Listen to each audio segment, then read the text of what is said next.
streaming to the internet, to the Geeky Gamer podcast that we do every Wednesday, or every time that we decide it is time to do some kind of podcast with, let's see, it's John, Adrien, and Ken today, and we're gonna be playing the Linen. Oh, that's a graphic. That's Linen Legends of Venice, Linen Tapestry. We're going to be updating our character sheets. We have a Patreon and a coffee. All lowercase letters, and Mr. Interrupt supply the score for this, and Couchfire Media helps with media. Trois Replay Productions is there, and it is Wednesday, so that's where we're at. Just running out of steam there. I don't know how you manage to do that every week, actually, Ken, because you're always bristling with energy for the first 2-3 minutes. I was like, couldn't do it. Anyway, yes, welcome. Yep. So we are in between stories. This is playtest / campaign of the Twin Vipers. One of the stretch goals from my Linen Tapestry Kickstarter, which was done last year. Successful, got all the stretch goals, blah blah blah. So, as with this style of roleplay game, your characters are immortal. So, every story is usually spaced out by a couple of years or however long it takes. So, during these downtime periods, it's an opportunity for players to, one, spend experience, make the characters better, and whichever skills, traits, whatever they want. Two, if it's a political game, they can get involved in machinations of the setting that they're in, whether it be Mundane or the Shadowlands or in Otherworld. And then also, to progress their dream, the gist of the game is every player makes a character who will eventually become a revolutionary who wants to tear down the status quo and replace a little bit of the world with their dream, what they want to add to civilization. So it's plenty of opportunities during downtime. So, first things first, recap. Last week we wrapped up the first part of the Twin Vipers. The heroes, after what Adrien did last session, I'm not quite sure you call him a hero, but you know. So you managed to get to Florence, you survived the battle on the Path of the Gods, waiting for the siege, but then the siege never happened. The Duke, Gian Galeazzo Visconti, died. The camp dispersed, and Florence managed to breathe after waiting for weeks and weeks for the inevitable siege to take place. Everyone was proclaimed heroes of Venice. Job well done, and everyone headed back to Venice. So they left Florence. In that time, between that time and the next adventure, there's about a year. So in this year, there is... I've sent out messages to the players, follow-ups from what the things that they've done, people that they've met, things that they've achieved, and they've got options. So we'll go through that. But for the time being, what we'll do is we've got experience to spend. So, Ken, if you still have it, are you able to pull up the experience table? is that on the Severed Souls? Yeah.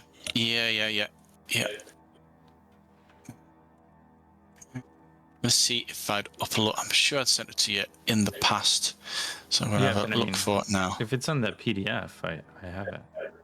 Yeah, on the PDF of the Severed Souls book, it is on page Character development. So you got two tables. One table's on page 51, and the second table, which is for magical traits, is on page 52. So. Yeah, I got it. You should be able to see it in the... Let's have a look.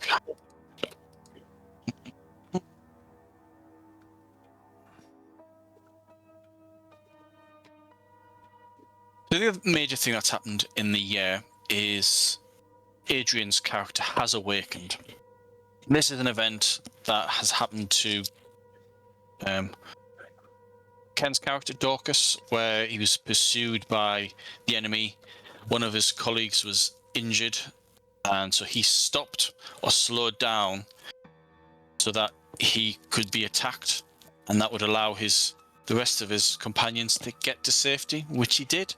But because he was up against it, it was a heroic act.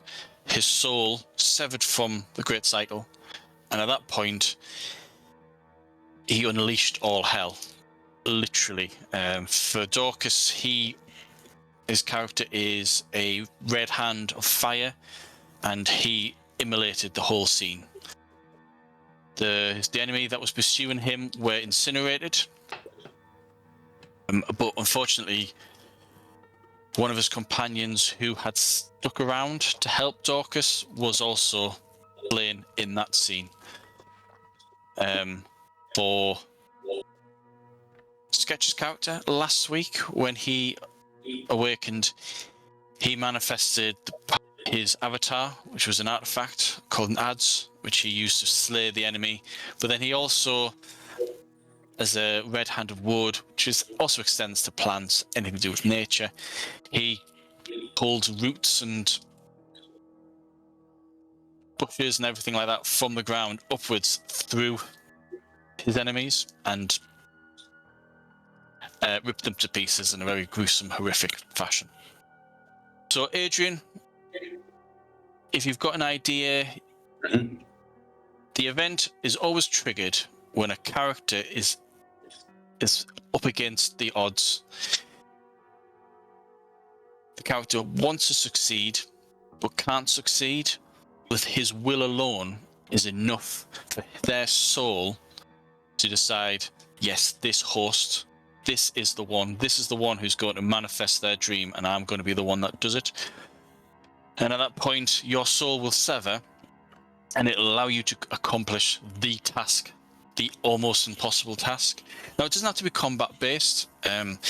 In the Legends of Venice, a lot of the characters, Legends of Venice, there are characters who their trigger event is something as simple as, or something as challenging but mundane as keeping their business afloat, where the debtors are coming in, the family business is going to be ruined. They have to think of a way of keeping their family alive, their business, their whole family enterprise together.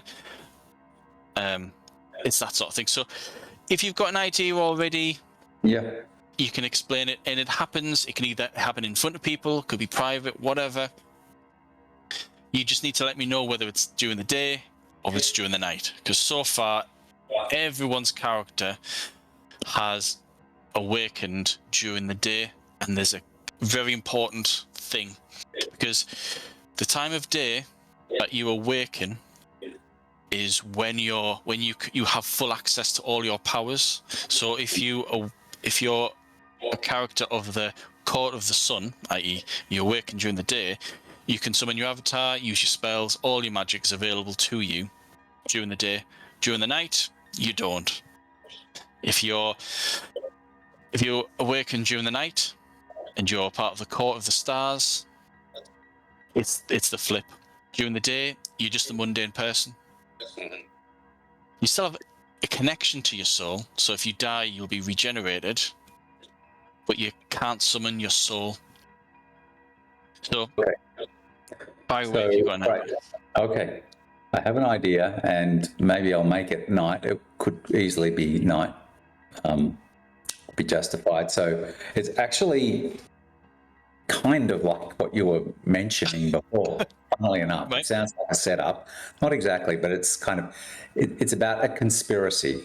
So the Candiano family have a rival family. I don't know what their name is, but a I'll come rival up with family one. in Venice who they're always like been butting heads and trying to take each other down, and been all sorts of disputes, maybe duels even in the past, things like that. And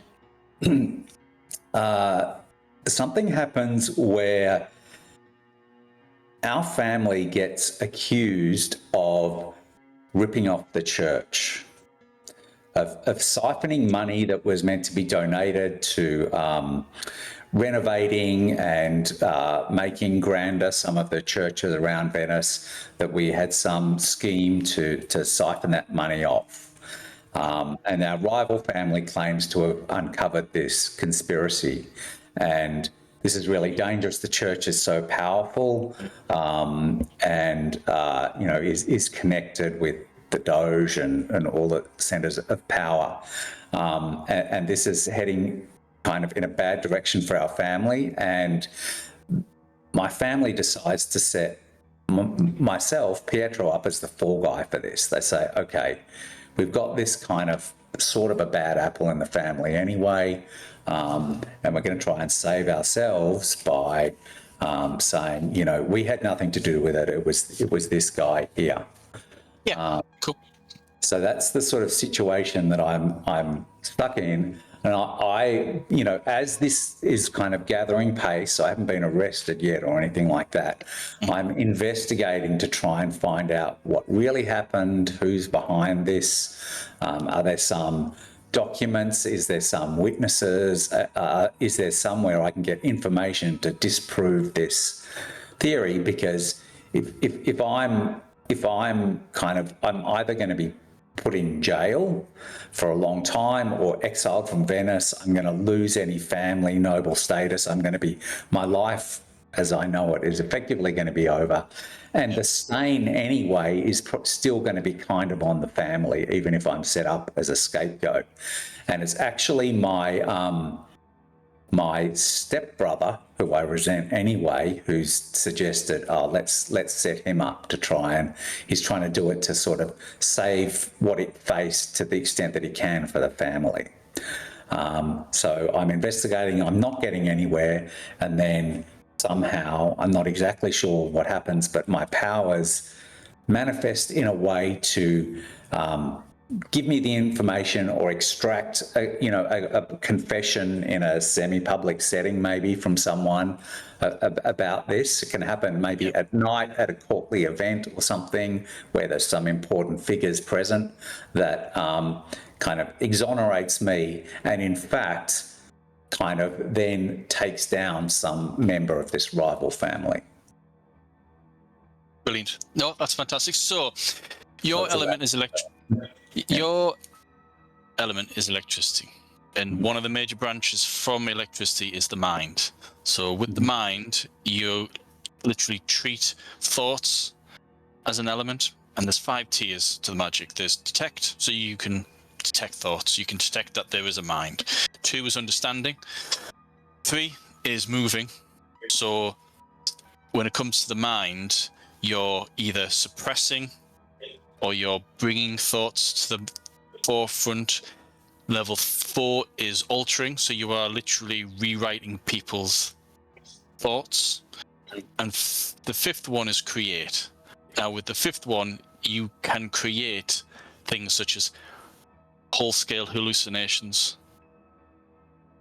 So what I'm thinking is, in your event, you've tracked down the culprit. You're desperately trying to figure out a way of, because really you need him to confess to everything that he's done. Right. But he's very smart. He's very wily.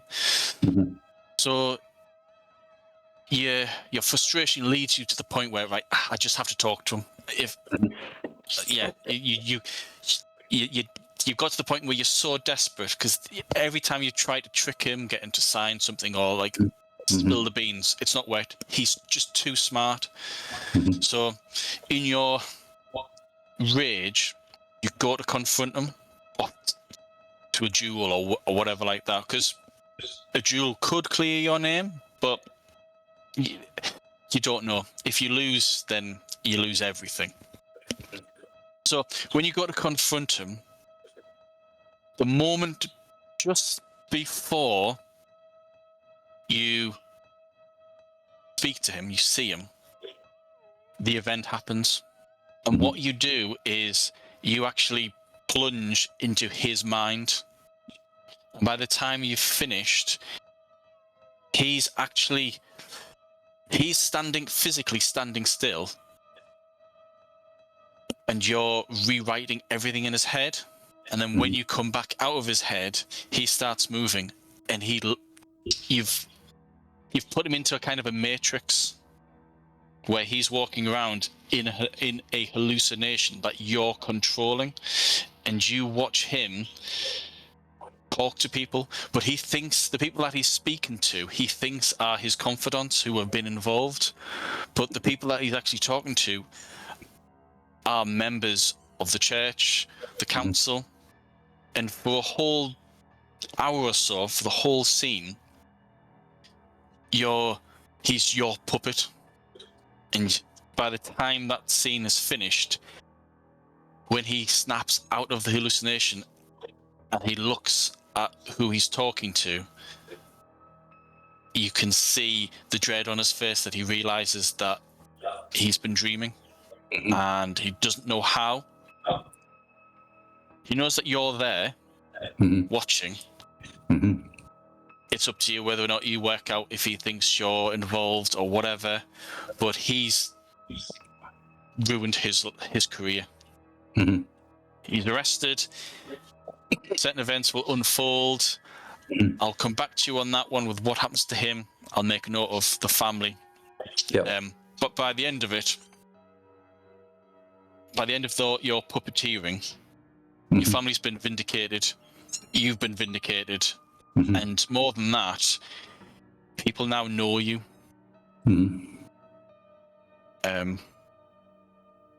Okay. Cool. That's brilliant. Yep. Great. Yep. So I've sent over a magic. So you got two character sheets. You got a 2-page character sheet, which is your mundane character. Yep. And the third page is your magical character. Yep. I've got that printed out. Yep. So Ken, I don't think we really got into the nitty-gritty of magical character creation for you. So we'll do your character magical creation as well. So the character sheet looks something. Yeah, like that one. Yeah, I'm going to send you over an image.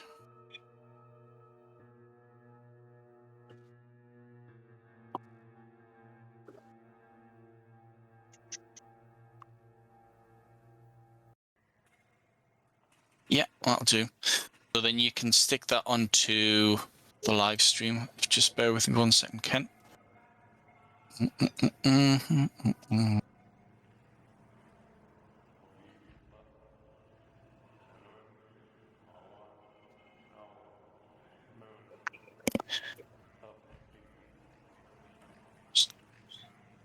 There you go, Ken. I've just sent over the red hand character sheet. If you want to, it? Is it just through Discord? Yeah, just on Discord, private message to you. Okay. Huh. I didn't realize there was so much lag between. As well? Okay. Nothing. Oh, okay. I got it. You got it? Cool. So, first of all, is your description. So on the sheet at the top, you have you've got type, so your red hand. Your element is, so for you, Adrien, it's electricity. For you, Ken, it's fire. Avatar, yours, Adrien, yours is an artifact. Yeah, it's a pen. Yours, Special pen. yeah, Yep. yeah. You just need to put down artifact for the time being. Okay. Ken, yours is Usham or USUM, and then below that is Dream. That's I'm not expecting you to immediately come up with an idea, but this is the purpose of your soul severing from the Great Cycle, so that you can change the world. Whether it's an innovation, a new way of thinking, a new kingdom, new technology, whatever it is, it's entirely up to you. But that is the one thing that your character strives to accomplish. It is your raison d'etre. Below that is I gotta go. path. Yeah, sure. Okay. So, Adrien, so for you, your path, it always starts off as sorcerer. Later on, down the line, there is the opportunity to become either a shaman or a magus. But at the moment, you just record sorcerer. Okay, got it. Tapestry age is how long you've been in the linen tapestry. Now, the linen tapestry, it comes in many forms. There is a faction, major faction called the Linen Tapestry, and they are the chroniclers of the world, of all the severed souls. And then there's also the physical Linen Tapestry, which is a huge, sprawling artifact. Which I'm gonna be at least an hour. Yeah, sure, you maybe okay? More. So if you guys are good, I'll just leave this open and streaming. Yeah, yeah. And Yeah, sure, no problem. Okay. all right. Yeah, okay. Hope everything's all right. See you in a bit. Okay. So, right. So Tapestry Age we'll put down as 1. Okay. By the time the story starts again, Yeah. you're going to be in the Tapestry for 1 year. So that's Yep. effectively how old your character is, as far as the magic is concerned. Yeah. Below that is the Devil Within. So Yeah. we've gone through this in the past. Yeah. I Where- put in envy is what I chose. Yeah. So that's one of your sins. That's one of your attachments. However, for some reason, and no one within this Severed Soul community understands why, but Red Hands or Severed Souls of Electricity do not have a devil within, so you can Oh, I leave that don't. blank. Oh, okay. That's fine. Yep. And then beneath that is the Reckoning. So this goes back to whether or not you were day or night. Now, Nicolo's day, Daucus is day, and I don't know what Bill will be. But the gist of it is if you're night, that means that whenever during the day, the other members of the party can do stuff magically, but you can't. There are little ways of getting around this curse, because the Reckoning is one of the 3 curses placed upon the Severed Souls. Okay. It's the curse placed upon the Severed Souls by the angels, by the Exalted. So it's I'll let you think about that, because if you're day, it just means that everyone's got all the powers at the same time. If you're at night, it means that there'll be a bit of a discord between who can do what when, if you know what I mean. Okay, so I'll let you decide that later on, because Okay. what you've described, that event could happen day on. Yes. So once you've done that, the next section is attachments. So with your awakening, your personality changes. So in character creation, you've got your list of attachments. One of your attachments will be at 25, one will be at 20, one at 15, 10, and 5. So at the moment on your mundane character sheet, what do your attachments look like? I never filled that out. I guess I missed right, okay. that. I guess we can do it. We have time. Yeah. We do, yeah. What am I supposed to do with these? So based on your character, and your society, you'll have things such as your family. So that's, everyone has a family. So you can, that's effectively, you've got to think of at least five attachments, and of those attachments, one's got to be ranked at 25, one's ranked at 20, 15, 10, and 5. What that means is opponents can use those things as leverage. So, for example, if your chief attachment is family and it's 25, and someone wants you to do something and they blackmail you saying, if you don't do this, I'm going to put your family in danger, their roll against you will be increased by 25 points. But at the same time, if anyone doesn't realize that your family is that close to you and they try to get you to betray your family, then that roll is reduced by that 25 or whatever the rank is. So you'll have one that's really important, one's, and then that's the 25, and it goes down by increments of 5. So you have family, you have an ambition, you have at least one sin, and then everything else, such as ally, cohort, organization, patron, they're linked to your society traits. So if you've got any ranks and associates, for each rank and associate, that's an ally. An ally is a close friend who may possibly put their life on the line for you. So for each, do you have any ranks and associates? I do not, no. Nope, that's fine. I have contacts, estate, and network there. So. Okay, right. So I think ambition would be my highest one. So I'm going to put 25 there. Sure. Okay. Like I believe in my own abilities, and I want to climb to the top. I might even have a secret ambition of being Doge one day. I haven't told anyone that, but that's okay. So I'm going to say ambition 25. Okay. So you don't. Yeah. So backing equates to organization, but you don't have any ranks in backing, do you? No, I mean, I guess what I have is a state, which is my family, right?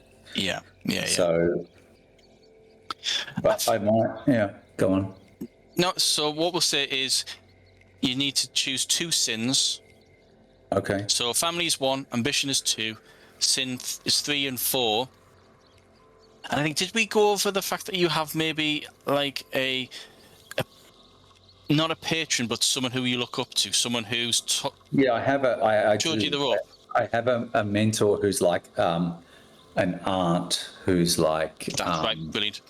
Kind of good at sort of the social networking and kind of using soft power to get influence and stuff like that. Brilliant. So next to patron, put the name of your aunt. So you've got your 5. You've got family, ambition, 2 sins. You mentioned that one of your sins was envy. Come up with another one, and then patron, and then you just rank them as you see fit. So envy. So the sins there was some sins list, wasn't there? Yeah. You don't have any. You can pick any sins that you want. Any character as a mundane, which you are at this point of character creation, you can choose whatever sins you want. The list so I can choose one. Yeah, sure. You've got wrath, envy, gluttony, pride, sloth, lust. Okay. Yeah, wrath. What page are those on? So if you go into page 43. 43, okay. Yeah. Just so I can see it, I'll make it easier. Mm-hmm. So lust, gluttony, sloth, pride, greed, envy, and wrath. Okay. So envy, probably greed, I would say. Yep. Okay. Right. I'll let you rank those 5 attachments. Okay, so I've got 5 now. So I'm going to put envy as, so I go 20. I might put family as 15. Okay. I'll put my aunt as 10 and then greed as 5. How's that? Brilliant. Okay, Yep, that's fine. That's fine. okay. So, the moment you awaken, your personality changes. Okay. So, and to reflect that, your attachments get changed around. Ironically, in your case, they don't. So, what happens is your dream, which you can think of later, replaces your ambition, and that becomes 25. That is the most important thing for your character. So, say for example, you had ambition at just +5. Yeah. Your ambition to become Doge is replaced by your dream, and that becomes 25. Okay. The second major change is your devil within, whichever thing that you choose. That I think, becomes well, I 20. don't get one, you said, because I'm electric. But you don't get one. Yes. Yeah. So you don't get one. So as electricity and as your character, you don't change that much at all. Okay. Okay. But for some characters, you could end up having everything could be changed around completely. Okay. But Okay. that's fine. Cool. So that's your attachments adjusted. Yeah. The next step is, so underneath soul, you've got your diamonds. Same system as on the mundane character sheet. Diamonds represent your ranks. So you start off with 1, but as a red hand, you fill in 2 more of those diamonds. You always have at least 3 as a red hand. Okay. So that means your dice pool is 6. Okay. Hang on. So I've got to put 3 dots in things here.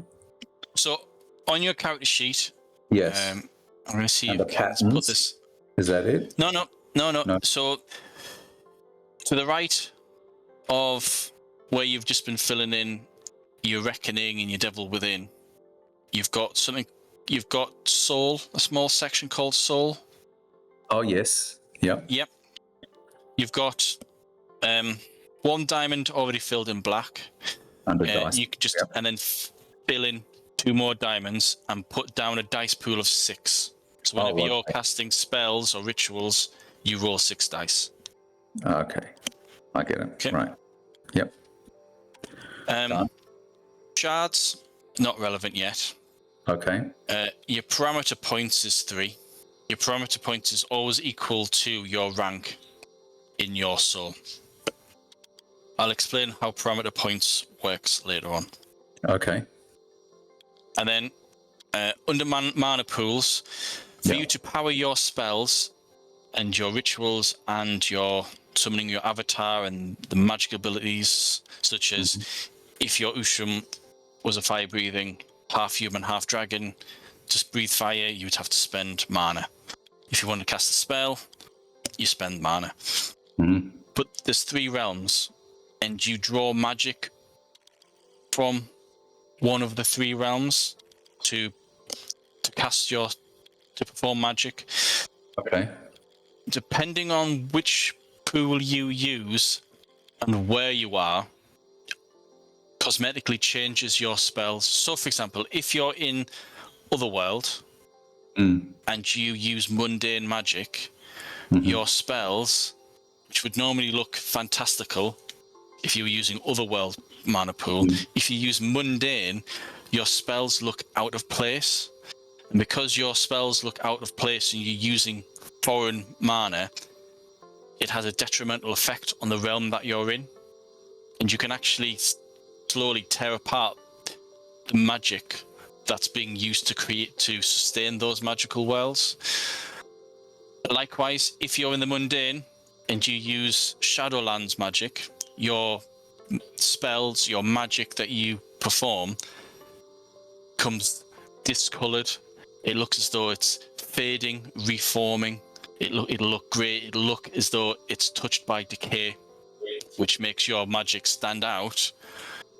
And anyone who sees you performing magic like this will think, right, not only is he performing magic, but he's performing magic that it's rotting around him. It has a detrimental effect. It affects something called feedback. So that when you're in the mundane realm, you don't want people to see that you perform magic. Because every time you perform magic, there's a chance that your feedback will increase. And if your feedback ever reaches 10, the link between you and your soul is severed. It's snapped.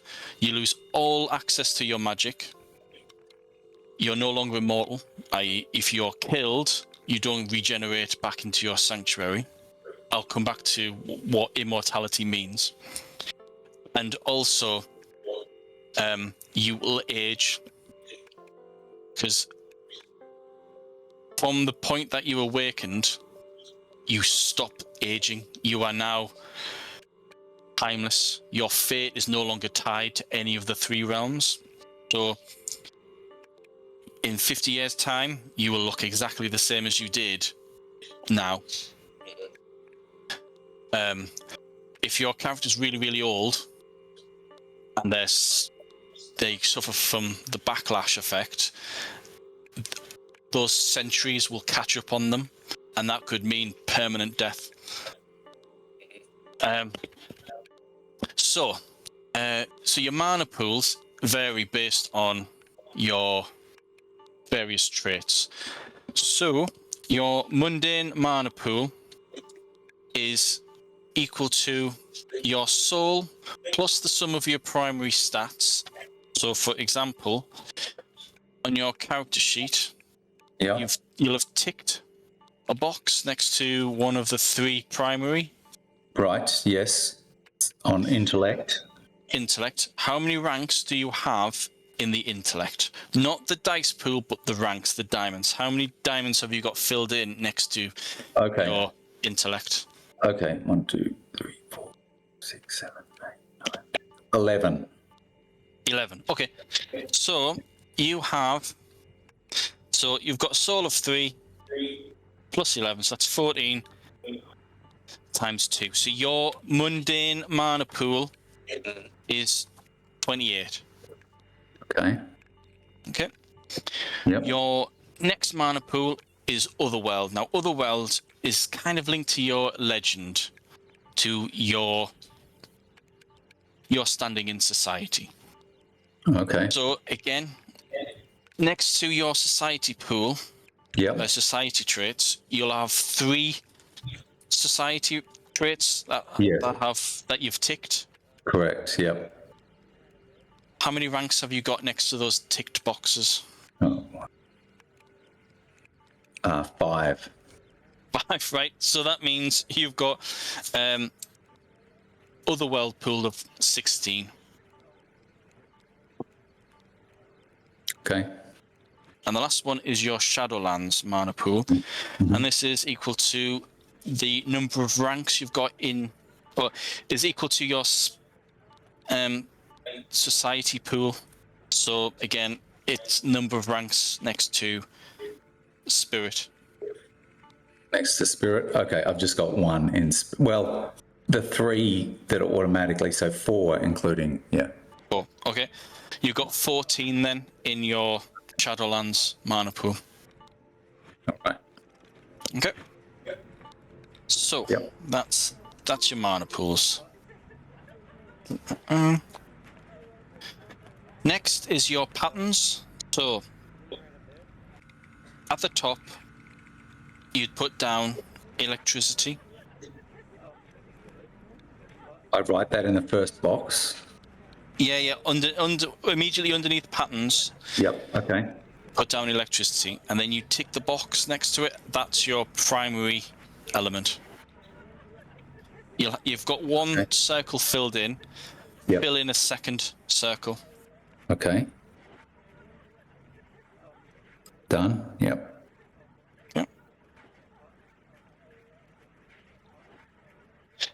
Next is affinities. You've got 6 kind of schools of magic. You've got detection, comprehension, manipulation, transmutation, projection, and conjuration. each of the types of spells that you will cast will use one of those. So the majority of detect spells will use detection. The majority of your understanding spells will use comprehension. Manipulation is direct. Transmutation is alter. Conjuration is create. While projection, there are a lot of spells across all 5 that allows you to effectively project the effect of your spell to another area, whether it's projecting your mind reading, whether it's projecting your hallucinations, which is like you create a spell, but you're projecting it. So choose one of those 6 and put 1 rank next to it. My advice is choose something from the first 3, because transmutation is rank 4. So if you don't have spells, if you don't have rank 4 in electricity, you can't use it. Later on you might, but for the time being, the chances are you'll only have access to spells of detection, comprehension, and possibly manipulation. Okay. I guess I'm going to say detection, because I think that kind of makes sense with my initiation sort of event. I don't know. Yeah, sure, no problem. Okay, so under tricks, you already have detect element. That's a free spell. That allows you to simply concentrate in an area, in a target, and you're looking for an element associated to you. So you would use that to detect, right, behind this door there is a person who is alive because they're thinking, and that's all you'd get from that spell. But it's the first spell. It just allows you to reach out with your consciousness and examine the world. It's like for Ken. So in this sort of world and magic, right? Electricity is kind of a metaphor for like mental activity, is it? There's 2 ways of there's 2 branches really. There's if you want to go down the route of Thor, the god of thunder and lightning, then you can control lightning. So if higher up you can create storms, you can if there is a storm, you can manipulate it so that you can direct the lightning bolts, that sort of thing. But you have, obviously, as you can imagine, it's quite nuanced. So the second branch of electricity is all to do with the electricity within people's minds and within their body. So you will have the opportunity to learn the detect thoughts spell. Okay. In the book, if you want to have a quick look, there is a list of spells under mind on page 148. So the first one is detect mind, and then at rank 2 you've got 2 options of identify cognition or identify thoughts, and so forth and so forth. So for the time being, you have detect element. Okay. You can choose you can either choose you can choose a second trick. You can either choose a identify form, which is a rank 2 spell that follows on from detect element, or you can learn detect mind, which is a rank 1, but then starts you on a different branch.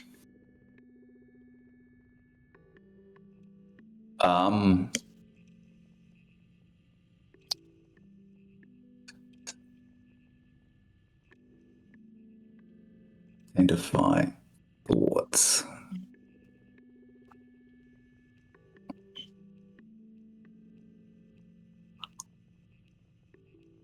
So can I take identify thoughts?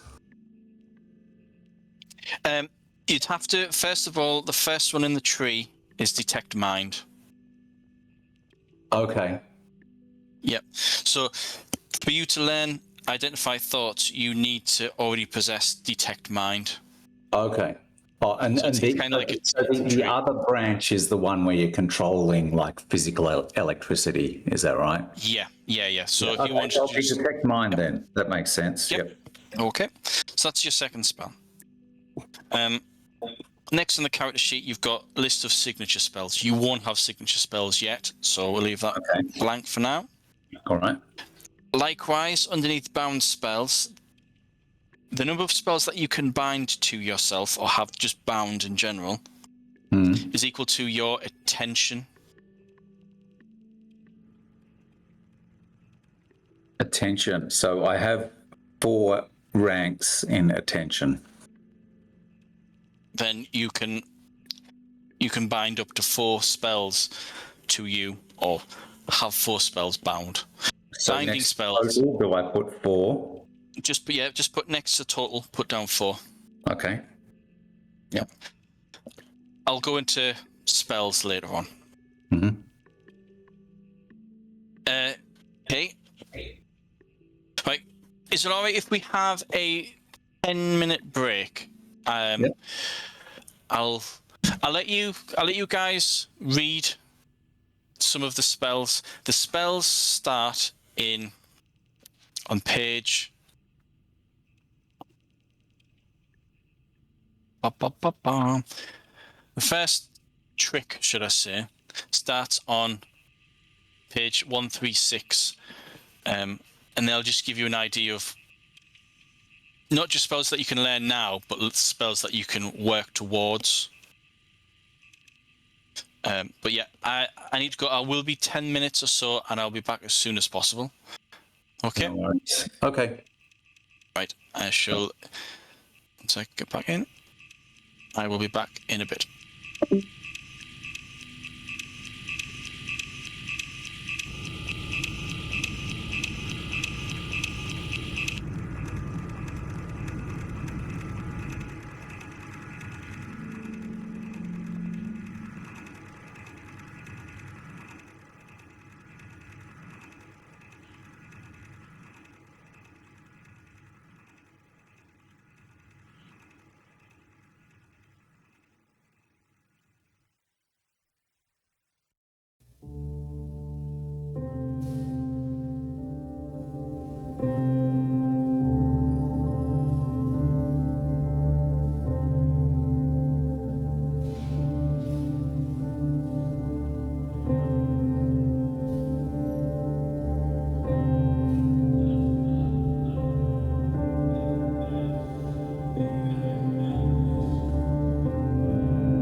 Hey, we're back doing some Severed Souls character creation for the linen tapestry. Take it away, John. Cheers. Sorry about the interruption there. We're back.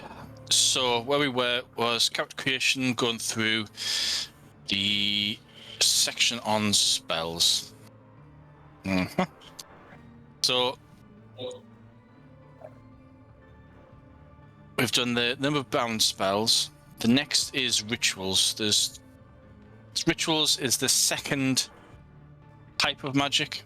First being spell casting, second one is rituals, and the third is your avatar.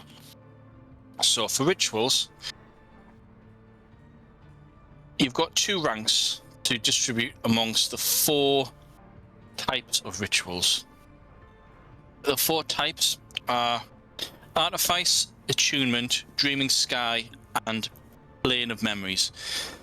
Rituals, so spells are usually immediate. They do something very specific over a short period of time, and that's it. Rituals allow you to do things on a more permanent, long-term, and can change or open up new opportunities that you wouldn't get from any other magic. So the 4 types are artifice, which is split into 2. So if you want to make a character that creates magical items, you would use artifice. If you want to be able to just enchant items with spells, then that's underneath artifice. Next one is attunement. So attunement is how you use your abilities and if you want to give them to other people. So for example, underneath attunement is the first one is manifestation. So say for example your character is really into your avatar, and say Ken's character is an Usham, so it's half human, half animal beast. If Ken wanted to just manifest one of the features that makes us bear, such as strength or a rugged hide or claws, you could use attunement rituals underneath manifestation to manifest specific features. For example, Adrien, your avatar is a pen, but that pen will develop into features. It'll be act as a talisman, help you with spells, that sort of thing. And if you don't have your pen to hand, or you want to create like a proxy, you can use manifestation to manifest the specific traits and features of your avatar, your artifact, into another item. So is that attunement or is that artifice? That's under attunement. Okay.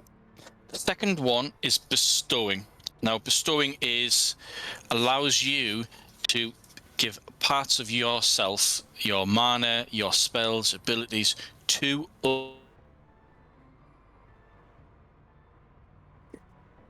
other people in the form of, for example, if you wanted to, if you're able to make potions, or if you wanted to effectively bottle some of your power into a potion, you would use bestowing.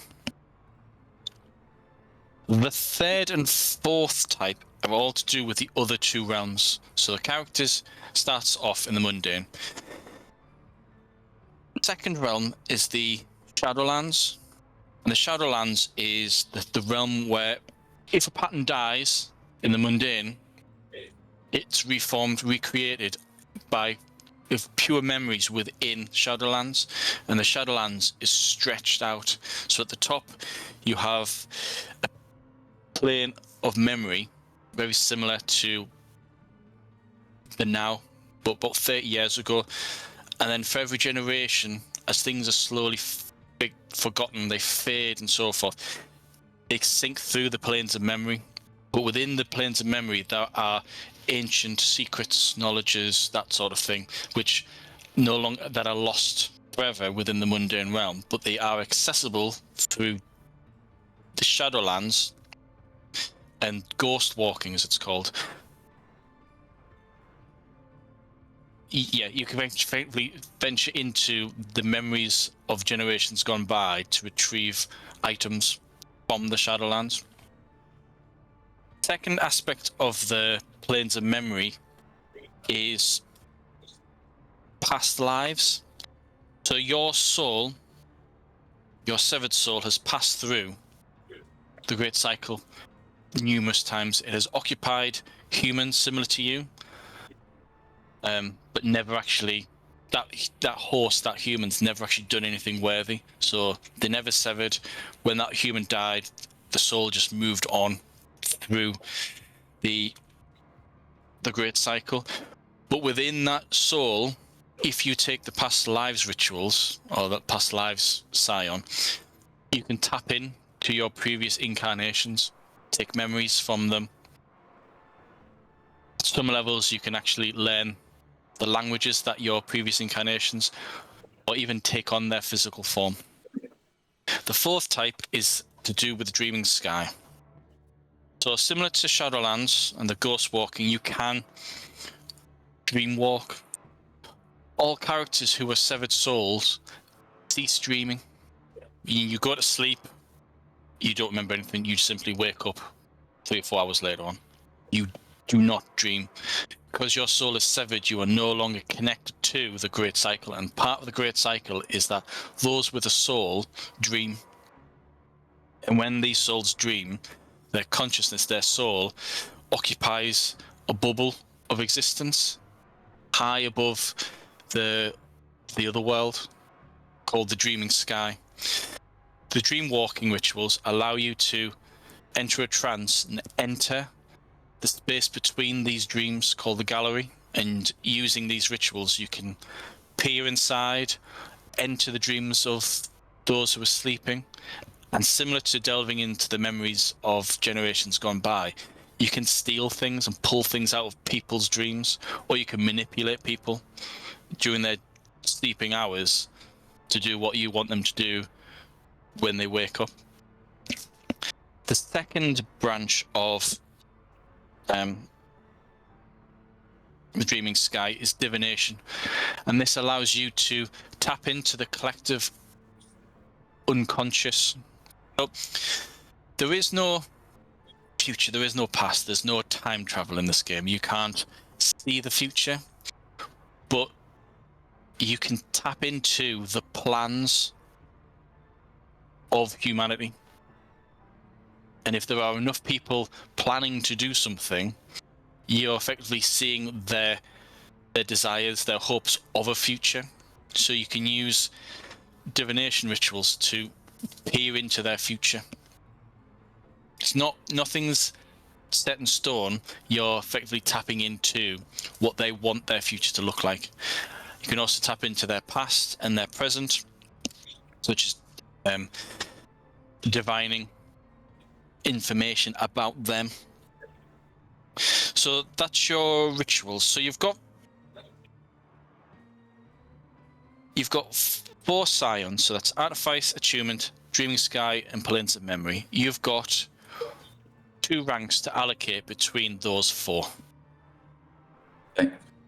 Can I ask one question about this world? Yeah.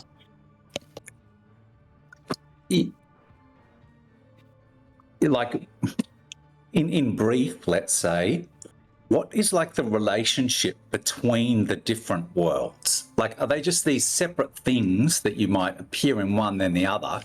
Or is like what's happening in the other world somehow influencing what happens in the mundane world? Or like, yeah, what is there some sort of idea of the relationship between these different worlds? Is there any? Yeah. Yes, there's 2 answers to that question. The first answer to that question is the mundane answer. So the ultimate setting is called the Great Cycle, and the whole idea behind the Great Cycle is concepts, patterns, ideas are conceived within the chaos called the deep below. And when these patterns could exist, they disappear and appear in the mundane. So for example, modern day, someone designs a new plane. Up until this point, that idea of that specific type of plane will have appeared endless times within the chaos, but then it could never have existed. The technology wasn't right, that sort of thing. But then the moment that it can exist in the mundane, it appears in the mundane. So things travel from it's conceived as an idea in the otherworld, born, and then they die in the mundane, and then every generation that dies, not just people but other patterns, same sort of pattern that would have been conceived of in Otherworld, when it dies in the mundane, it appears in the Shadowlands. Now you do have overlaps, such as the Day of the Dead or any other event where it's a period of time that reoccurs. The realms overlap, and the shades that live within the Shadowlands do sometimes pass on into the mundane realm. Likewise, there are places within the mundane realm where people could accidentally fall into one of the worlds within Otherworld. One of the biggest things about Otherworld is the dreaming.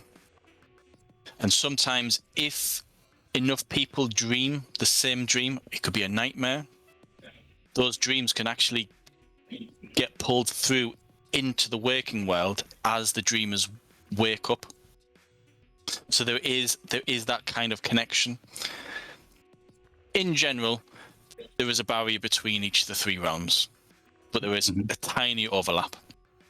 The second answer to that question is where the Severed Souls got involved. The Severed Souls have been around for thousands of years, and they've been creating pathways between the three realms, and the politics in one realm can be connected to the various magical realms, say, in Otherworld.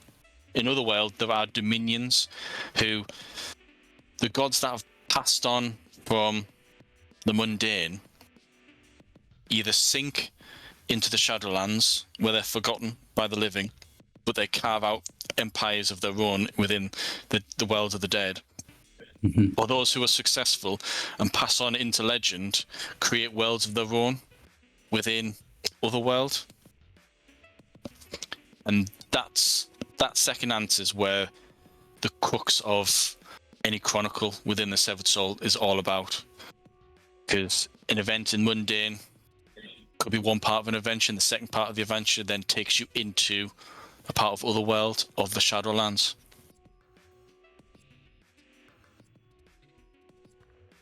Okay. All right. Has that helped, or just muddied the water? Yeah. No, I think that helps to some degree. And then I guess it's a matter of really what the adventure is it? And that, I guess that's the decision of whatever, the game master or the adventure. Is it sort of based on Mundane World, but there's a little bit of like some mission or some object you want to learn or something in one of these other worlds, but then it's back to the Mundane World and that's where most of your adventuring is? Or would you potentially be like, oh, I'm in the other world now and spend a year just playing game in the other world? I don't know. Or is that... It's entirely up. It's how it flows. So, for example, in this adventure, you will go to the Shadowlands. You have to. It's part of the story, and that's where the rules play testing comes involved. So, I'm going to be chucking stuff at you guys to see if it works, and if it doesn't work, figure out what I need to do. So, but at the same time, it's an open world roleplay game. I don't want a game where it's just a dungeon where you're stuck in a dungeon and you just go from room to room.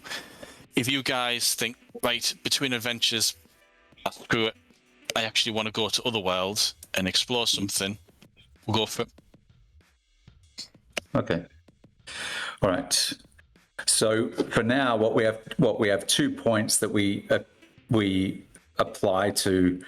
Now, can we choose two ranks in one of these things, or we have to apply one in one and one in another under the rituals? I'm going to check. I can't remember. I think it's to a maximum of 1. So it's 2 sets of 1. Okay. All right. Yep. And then, for example, if you've got rank in Artifice or rank in Plane of Memories, whatever, for every rank that you have in a Scion, you can pick a ritual. And then for each Scion, there's 2 trees. So for Ken, under your Scions, what have you put your 2 ranks in? If you've put 2 ranks in. I used to have a Scion, but I got rid of it for a newer car. I don't know where that is. Where does it say that on the character sheet? Scions, so magical character sheet. It's halfway down the page on the left. Oh yeah, I picked Dreaming Sky and Plains of Memory. Plains of Memory, right? Okay, so right, so we'll do with Dreaming Sky. So you got 1 rank, so you can either learn either the first divination ritual or the first dream walking ritual. Yeah, so the divination I picked one, dreaming without sleeping. Is that? All right. Yep. Sure. Okay. So dreaming without sleeping, that's fine. And what did you pick for the second one? It says Dow's port key. Does that make any sense to you? Dow's port. Yep. So that's first one in the ghost walking rituals. Yeah. Brilliant. And I have no idea what either one of those do, so I actually have to look that up. No, that's fine. So Dow's port key. So when you enter the Shadowlands, it's really easy to get lost because effectively when you're traveling in the Shadowlands, you're walking through someone's memory, but it's a collective memory. So if you enter a room, you don't know whose dream you're in. But as long as you have an open route to go to the next room, you're still in that same person's dream. If you manage to close a door and you're blocked from where you came from, you could enter someone else's dream, and that dream can be from a slightly different period. So you could have jumped 5 years, 10 years, and then you have to then find your way back using port keys. Port key is a portal or a doorway or an opening that will take you back to where you want to go or where you want to go to. So with Dow's port key ritual, it allows you to find one of these portals.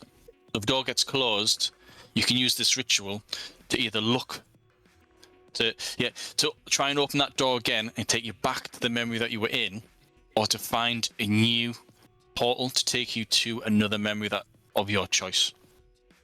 It's very easy to get lost in the Shadowlands, but that's one of the things I want to play test with you guys when it comes to it.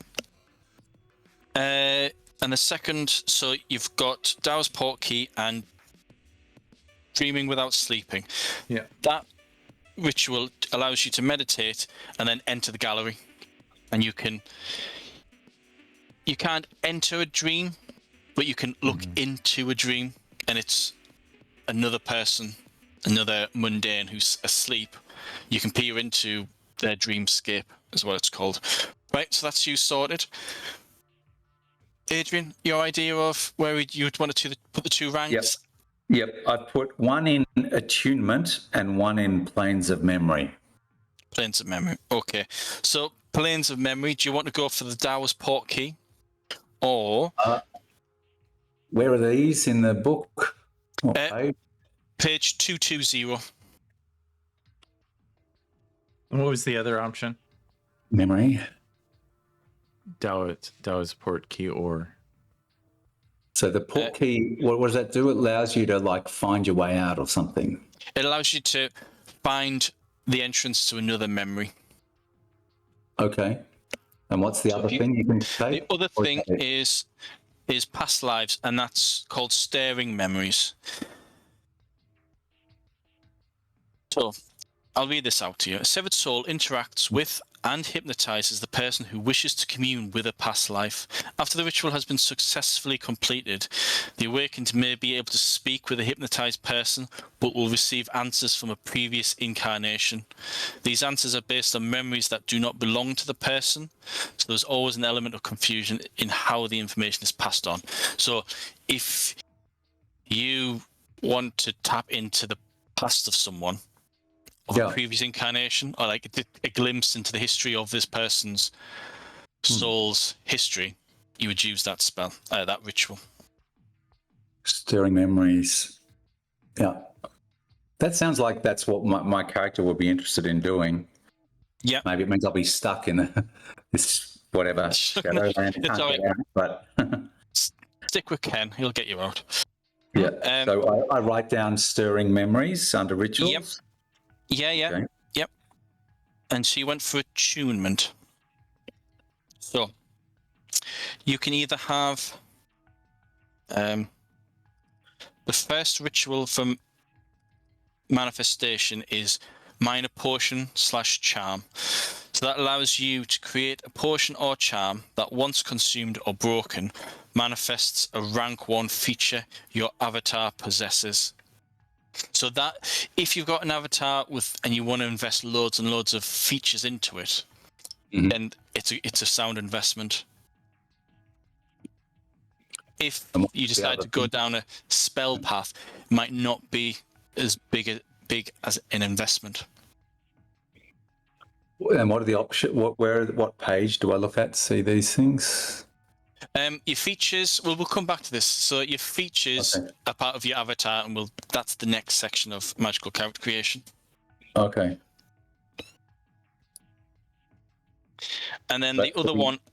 Yeah, I'll go on. So the other one, bestowing, it's a mana splinter. So effectively, you break off a small portion of your soul, and you fill it with mana from one of your mana pools, and it can be given to and used by any creature capable of performing magic. So effectively, if you have, I can give someone some of my magic ability. It's some of your mana pool. Effectively, you can give someone the fuel to cast their spells.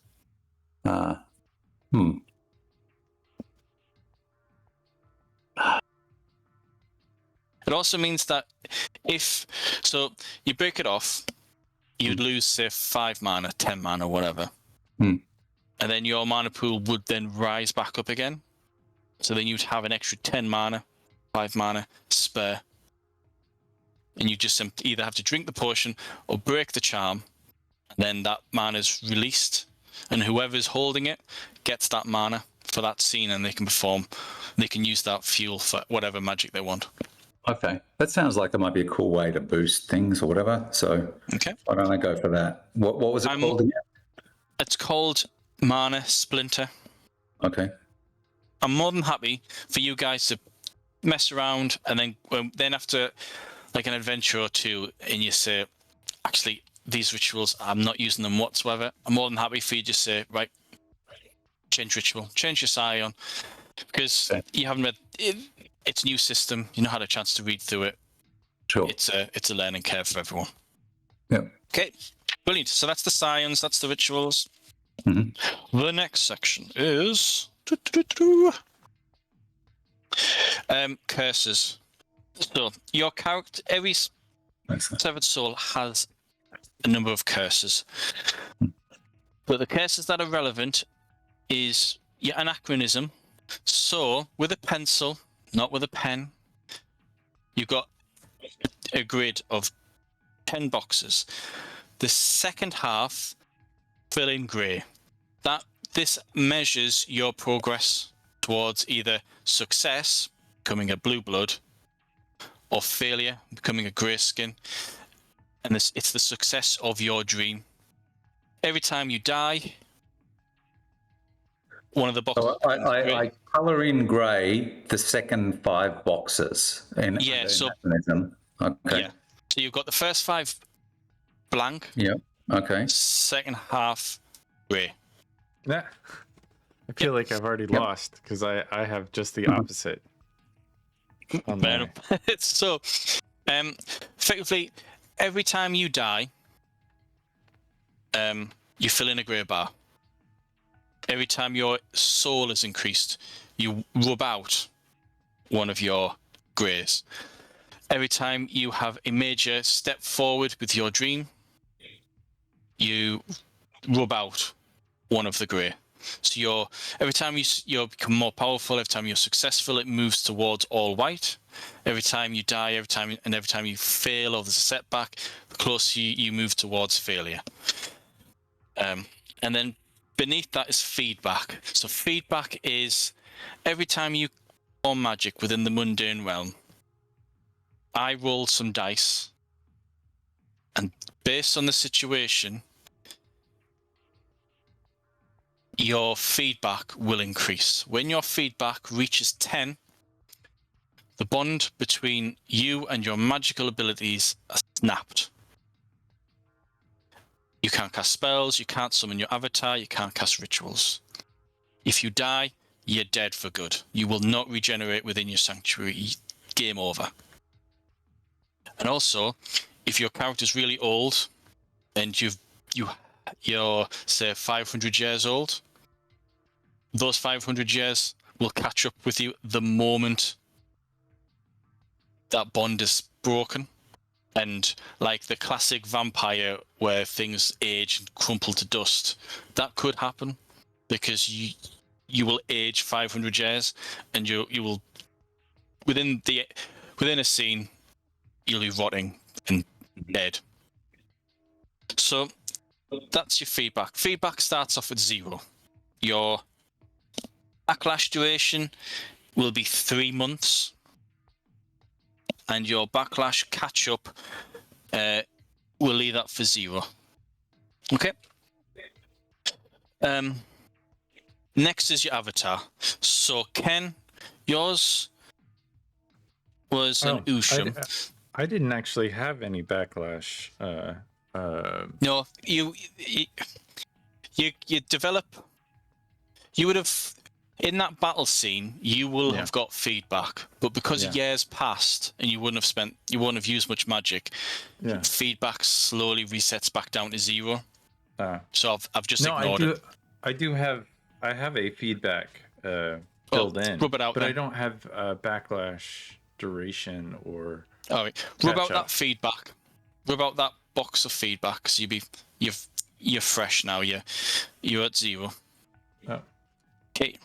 I would, but 2. I feel like I have no hints. Adrien, N. Yep. The rank of your avatar starts off at 2. Okay. Feedback starts off at 0. Means that when you summon your avatar, at the very least, you will get no feedback. I won't roll any dice for you simply summoning your avatar. If it's obvious magic, and as a rule of thumb, if performing magic in any way, shape, or form makes my NPCs think, what the fuck just happened, there's going to be feedback. I'll be rolling dice, and I'll be keeping dice equal to their level of WTF effect. Because I guess the nature of my magic means that's less likely to, like if it's mind stuff.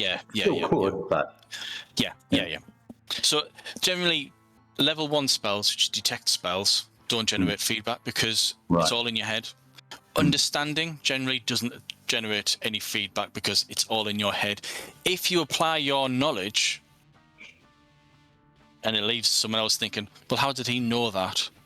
Then there's a possible feedback. But as a general rule, ranks 1 and 2 spells, no feedback. It's only when you get into 3, 4, and 5, that's when feedback comes in, because that's you're actually influencing the outside world.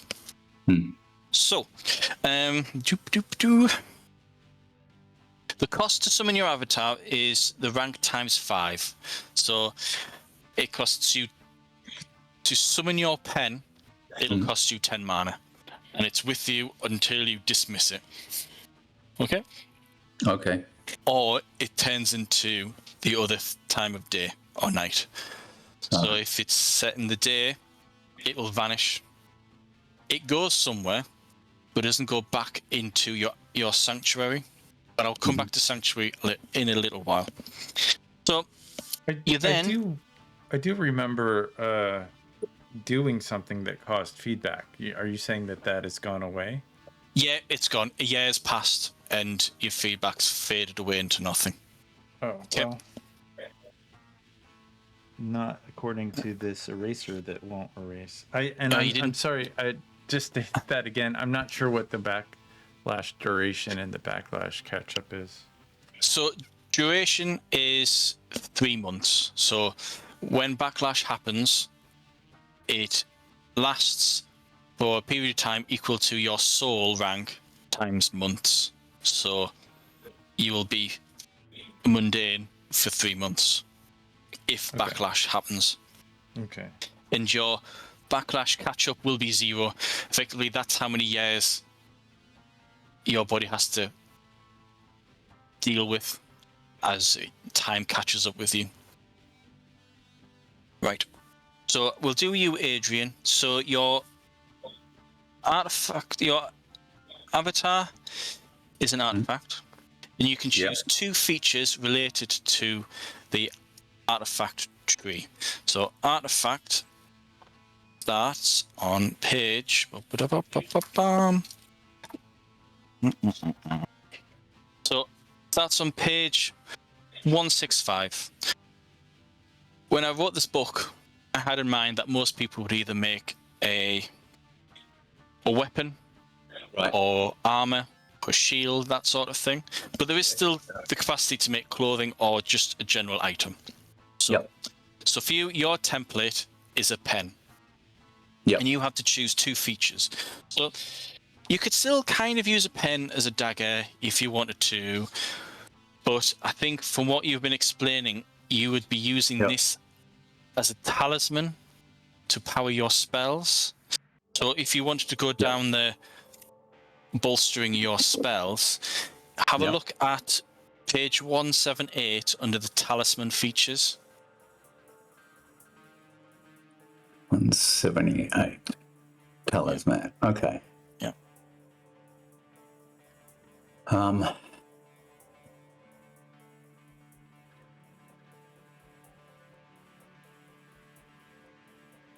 Artifact. Hang on.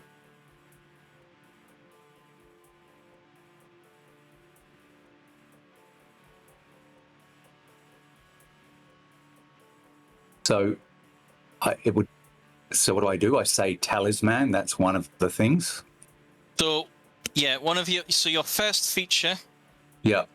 Will be So under that makes sense. So under your character sheet, under feature, you've got talisman. Okay. Okay. And then you can choose one of 2 other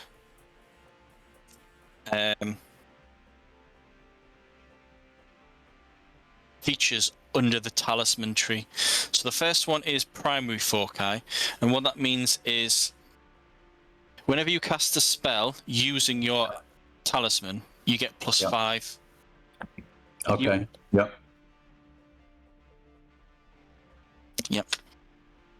Okay. And the second one is Scion. So whenever you're casting a ritual with your pen in hand, you get +5 to that roll. Sorry, I don't understand the difference between... So when you're casting a spell, you would roll your soul, keep a number of dice equal to your pattern.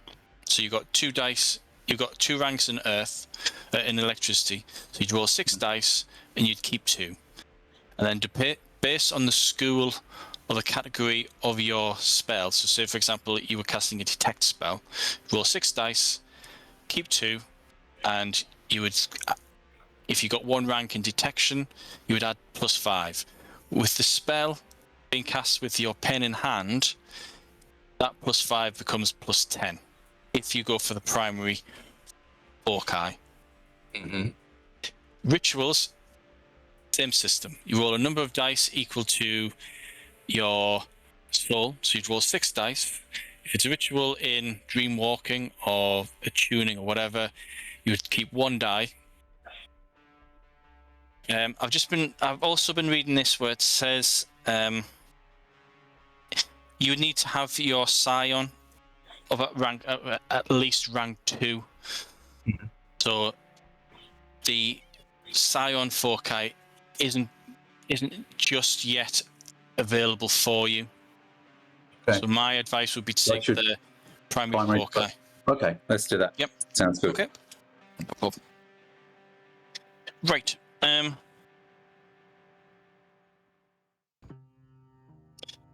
Yep. So that's your 2 features. Mm-hmm. Ken, for your Usham, just to make sure that you're on the same page. Your Usham the template was a bear. And what were the 2 features that you chose to go with your bear? I think it was breaker and armor. Or brawler and armor. Yep, that sounds about right. So bear. So Usham, it's page. Yeah, 181. So under bear, you could choose 2. You could either choose, of these 4, you can choose 2. So you've chosen brawler. You can choose natural armor, or prowess, brawn, which would give you an extra rank in brawn, or a specialty in intimidate. So choose. Yeah, it if you haven't says that already. I have a special. I have intimidate, is what it says as well. Can you recall which 2 you chose? It says brawler, and then and the other one. Intimidate, but I also have natural armor, is what it says. I don't know why I have. It says I have 3, but for the time being, we'll just. I think I know why, so it's fine. Don't worry. I don't think you've done anything wrong. Because obviously you've done. We must have gone through all of this with you. Yeah. But I just want to go through step by step for the benefit of Adrien and the viewers. Sure. So, both avatars are done. Okay. The next one, the next step, is divergence. So this is where you can give your character a bit more uniqueness. So you have a choice here. You can either you've got 1 rank to allocate amongst either your spells, rituals, of avatar. What this means is you can either put a rank in your primary element, which means that you keep 1 extra die in your spells for that element. It also means that it unlocks rank 3 of the spells, because at the moment you're capped, your spell rank or tier is capped by your rank. So if you put that rank into electricity, it means that you would have access to the 3rd rank in the mind spells. And then because you're getting a rank in a pattern, you get an extra trick for free. The same thing applies to rituals. So you'd have it's 1 rank, and you choose either spells, rituals, or avatar. So if you didn't want to go for spells, you could put a rank into one of your scions and increase it to 2. And then by increasing it like that by 2, that would give you a free ritual linked to that. And then it means that, say, for example, if you went back to your avatar, Adrien, and you wanted to go for the rituals, and that scion Hawkeye, which wasn't available before, is now available. because you would just simply say it's a foci for this bestowing, and I've got attunement 2. So every ritual that you perform, you would keep an extra die, and you'd get an additional ritual underneath attunement, so you could go for bestowing rank 2. The third option, which I think, Ken, is what you've gone for, is to put that rank into your avatar. So your avatar would be 3, the cost to summon it would be 15, and you'd have that third rank. That third feature which would be natural armor, intimidate. Oh, yeah, that's, I have an avatar of 3. Yep. Brilliant. Okay. So, Adrien, I'll let you mull over that. While you're doing that, Ken, I mentioned in passing that every severed soul is severed from the Great Cycle. But your soul resides within a little pocket dimension just outside of the Great Cycle called the Sanctuary. The Sanctuary is where your soul resides. When you summon your beast form, your human body is teleported to the heart room within your sanctuary, and your avatar, your werebear, takes your place in the mundane. If you die, your soul regenerates your body. When you wake up after death, you'll be in your sanctuary and you can head out. Sanctuary is entirely of the player's design. It is effectively your dream as a physical, permanent place outside of reality.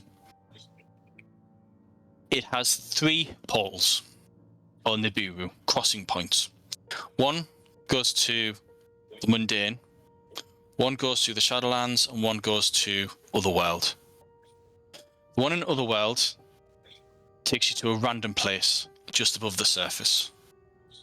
You open the door, or go through the cavern, or whatever, and you peer down into the chaos of the deep below, where all things are conceived, all possibilities exist. Shadowlands will take you to a place in the past that is now a memory. But the most important Nibiru for you guys is your portal to the mundane realm. So in the mundane realm, where you live, where you're most comfortable, there will be a door, an entrance, or something like that, that when you walk through it, you step into your sanctuary. Best way of thinking of this is imagine the Chronicles of Narnia when they go through the wardrobe. But instead of going into Narnia, which is another world, you're actually entering into the home of your soul. And in this sanctuary, you are the creator. As your soul increases, the sanctuary gets bigger. So at the moment, you will have rooms within your sanctuary. You'll have the heart room and your 3 Nibiru rooms. The room for each of the portals of the Nibiru rooms has a little aid, has a little sprite that when you enter the sanctuary, it's like a miniature butler. It can do whatever you want. It'll take your coat, give you some fresh drinks, whatever, let you know, yep, everything's fine, blah, blah, blah, blah. It'll take whatever form you want. But the general gist is everything within this dream is associated with your element. So, Ken, your sanctuary will have a dreamscape with a lot of fire. So your aids could be little balls of flame walking around, or it could be a magma giant. It could be anything you want. The sanctuary is exactly how you design it. There's only 2 caps. 1, your soul, and 2, your imagination. And whenever you want to, like going back to you, Adrien, what if I wanted to go into Otherworld? You would just simply use your sanctuary. You'd step into your sanctuary and go, right, I want to go to the Shadowlands, I'll go to the Shadowlands. Want to go to Otherworld? You go into Otherworld. Entering those 2 other realms poses their own problems. but they Okay, are but there. my character has free access to these other worlds once he's a magic initiated person. Yeah. And Okay. and I'm more than happy to simply go, fuck the storyline, forget about the play test. If you guys decide, right, we want to go through one of your sanctuaries, I want to explore Otherworld, we can do that. But and so your sanctuary is just a porthole. But how do we know we all go to the same other world?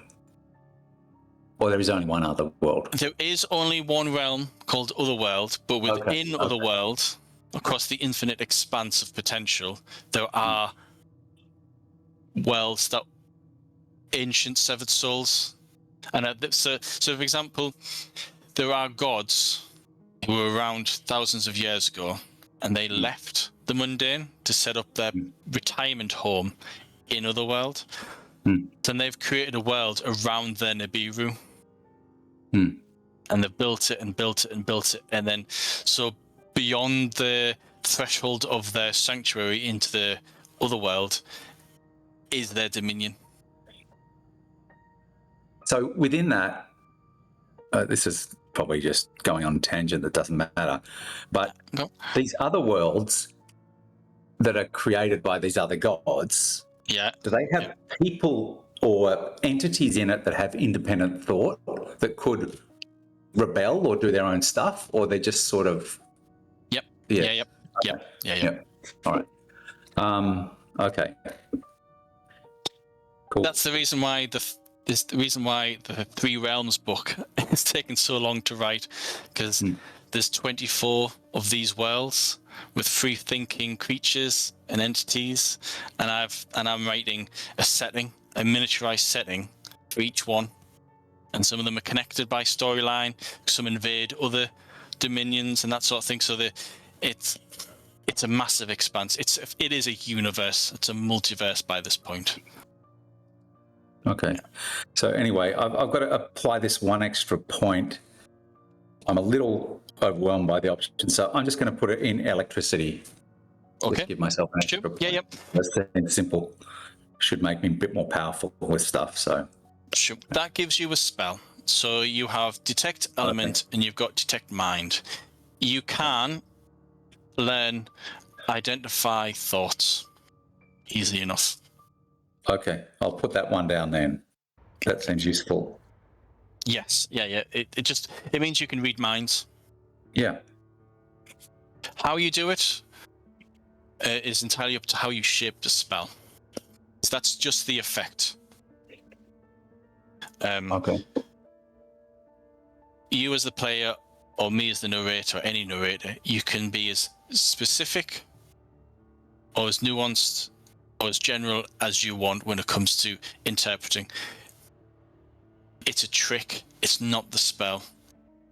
If you can think of a way of twisting a spell so it does more than the trick specifies, then go ahead. Magic's all about breaking the natural rules. If you can bend the rules within the book to create a spell exactly how you want it, then go ahead. The tricks are just the cornerstone for that effect. It's not the full extent of the effect. Okay, brilliant. So we have done. I think that is all of magic. Yep, we've done avatar, we've done rituals, and we've done spells. Brilliant, excellent. So we then move on to experience points. I think you should both have at least 35 experience. Ken, you might have spent 15 experience already, because 15 was earned from the introductory story. You might have got a bit more. I think you might have got like 20 for actually going through it. But I gave Adrien and Sketch just 15 points. I think I might have given you something more like 20, 25. But you played in the game, so you were there. You made the events, that sort of thing.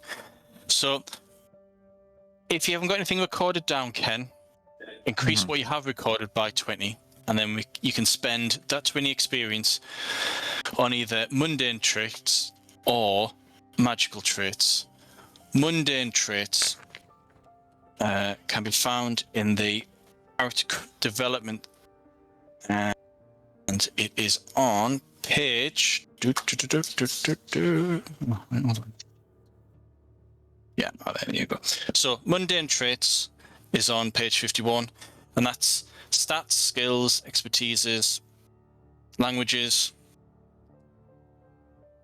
combat maneuvers, and possibly signature maneuvers. All a signature maneuver is you learn a combat maneuver,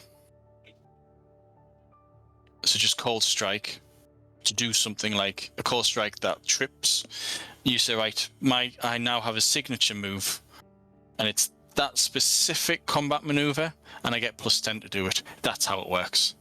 So you need to have a combat maneuver that you really, really want to invest in, and if you make it a signature maneuver, then you get +10. I think.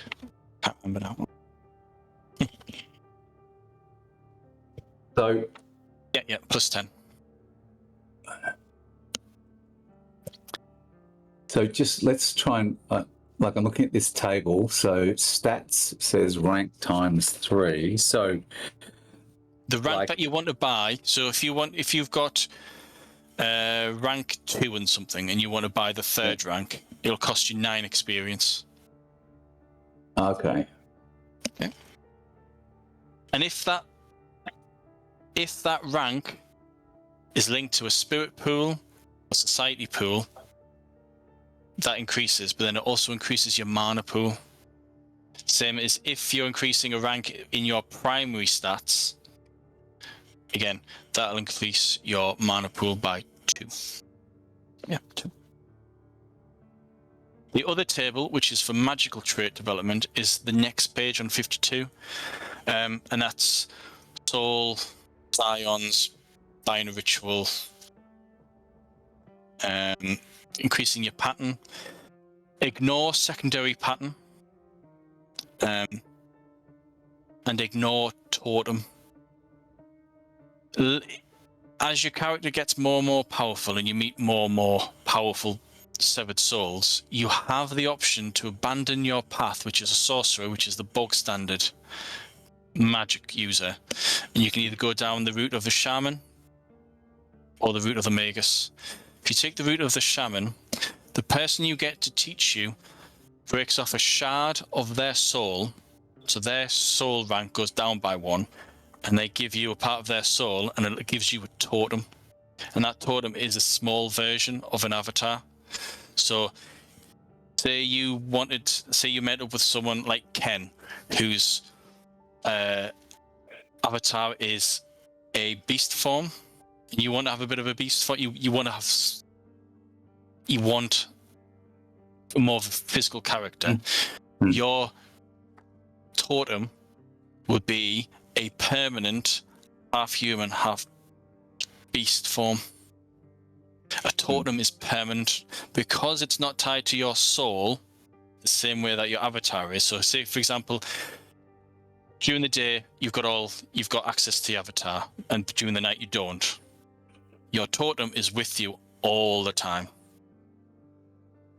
and it has its own little mana pool that you can use to power it, but not a lot. Okay.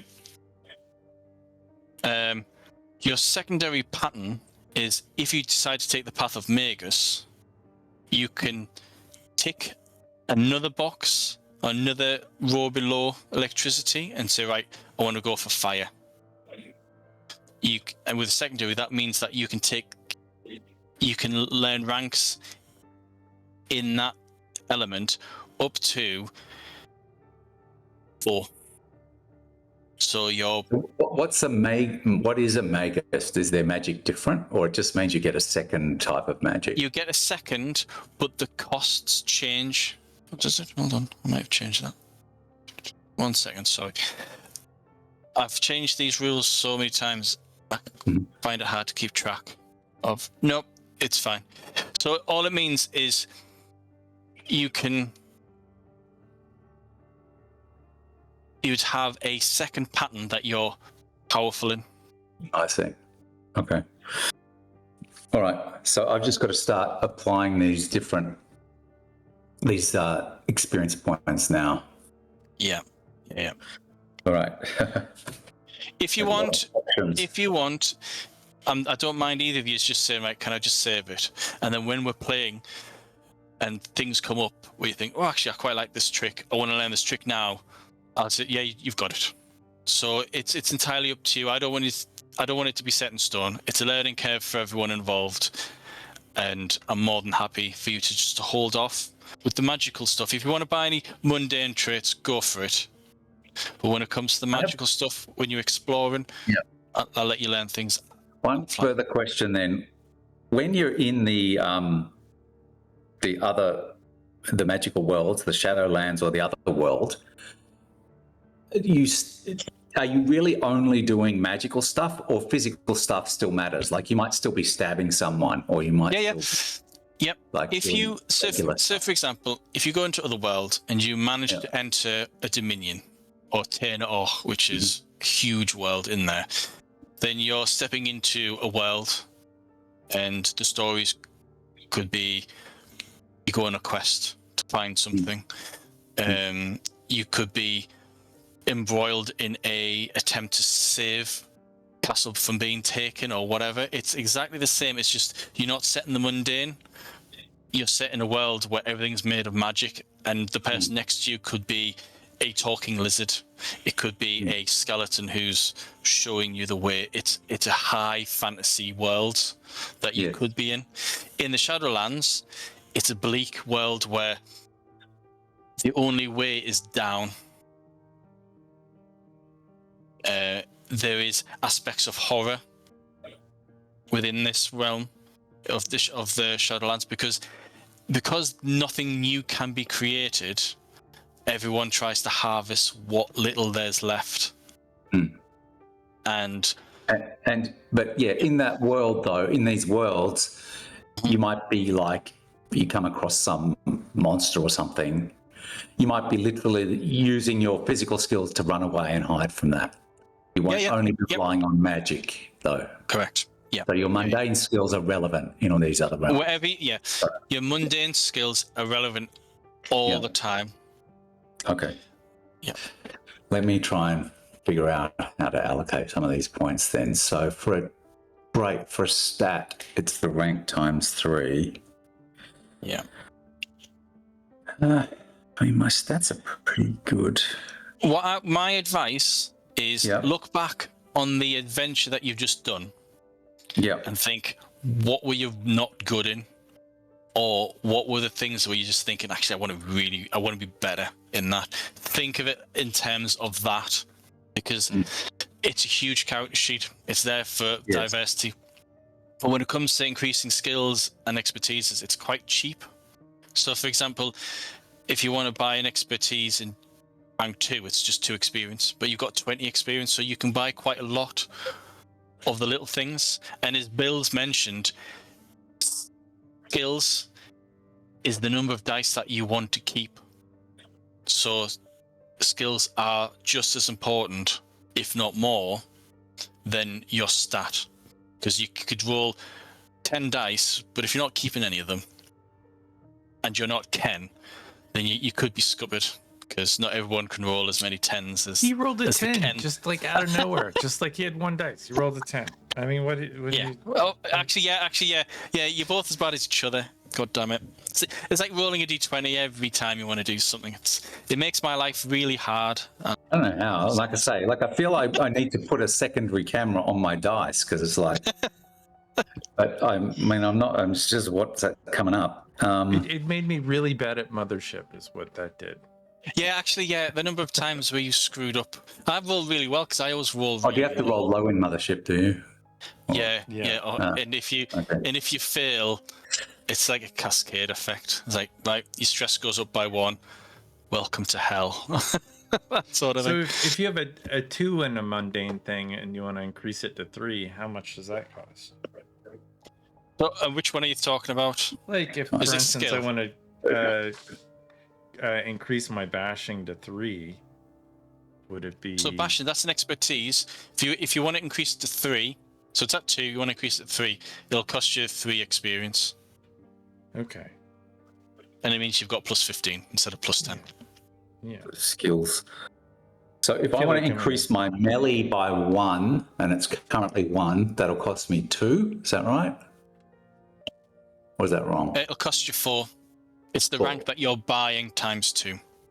Okay, so I'm going to do that. Expertise. It's the rank that you're buying times 1. So 4, I've just got to kick. So I started at 35, so now What about 31. just if I want to have a skill, like a new skill, like that I have nothing in, you're buying it rank 1, so it's costs you 2 experience. like first aid, for instance. I don't have any first aid, so if I want a skill in first aid, hold on. First aid is an expertise. So have you got medicine? Yeah. Yeah. So first aid 1 will cost you 1 experience. Yeah. Yeah. And first aid 2 would cost 2 experience, but I would have to 4. upgrade. First aid 2 would cost you 4 because it's rank 2 times 2 because that's the skill. Then what about increasing medicine from 1 to 2? So what's your medicine at the moment? It's 1, yeah? It's 1, yeah. So if you want to increase it to increase it to 3? No, just to increase it to 2 because it's only 1 now. It'll cost you 4 experience because it's rank 2 times 2. Okay. All right, gotcha. Yeah. Your first aid is an expertise, so it's whatever rank you're increasing it to times 1. So that's expensive.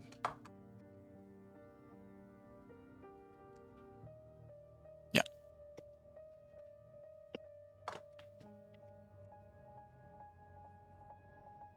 So rank times 4, so that avatar. So my avatar rank is 2. So if I want to boost that by 1, it'll cost me 8. Is that correct? No. Oh, hold on. Avatar, yeah, it'll cost you. No. Hold on. It'll cost you 12 because it's you're wanting to buy rank 3. Yeah. So it'll cost you 12. Okay, I'm going to do that. But it would also double checking. My memory is shocking. Yeah.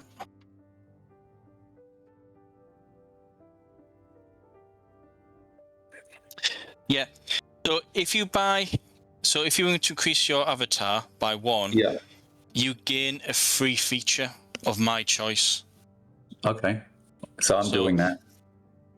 You're going for that, right? Okay, I shall. Yeah. Right, I was thinking of 2 choices here. I was thinking of 2 choices because effectively it's like a dagger. Mm-hmm. So I'll let you choose. I was thinking of treating it as a dagger, or I'll give you a. Right, hold on. So you got talisman, and then you got primary foci. And it's rank 3. You may store mana within your talisman. Right.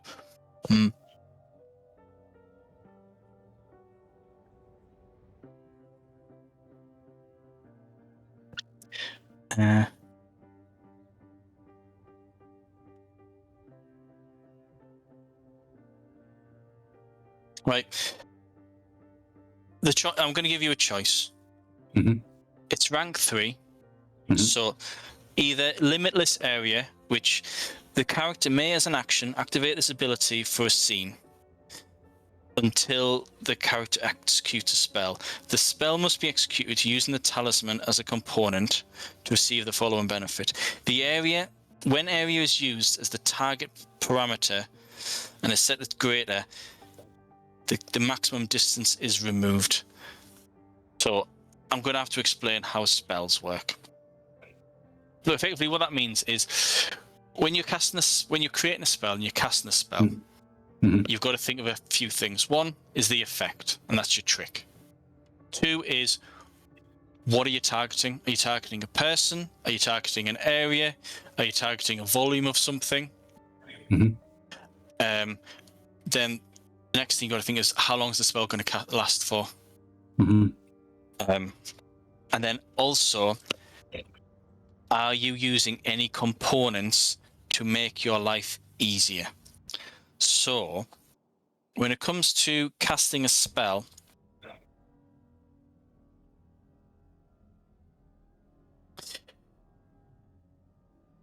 when you cast a spell, there are components available. And how you, if you want to make your life easy when you're casting spells, the more components, the better. Because when you're deciding, effectively, imagine it like an equalizer, where you say, right, I want to, for example, you've got 3 parameter points when you're available to you. These points are allocated to your duration, your range, your components, and a target. So, for example, you've only got 3. You could say, right, I want to have a range of just, I'm going to spend 1 rank, a 1 parameter point in range, so that the effect will reach up to 150 yards. You're going to spend 0 parameter points for the duration, and it just lasts for 1 round. And then you're going to spend the other 2 parameter points in the target. So say, for example, you wanted an area that's a soul times 50 radius. It means that if 150 yards away, you can say, right, within this area that's a circle with a radius of 150 feet, that's where you cast the spell. So if you want to detect minds within that area, and that's not even in line of sight, you can cast that spell. But because you've used your parameter points, it means that you're going to have to use 2 components. And the various components are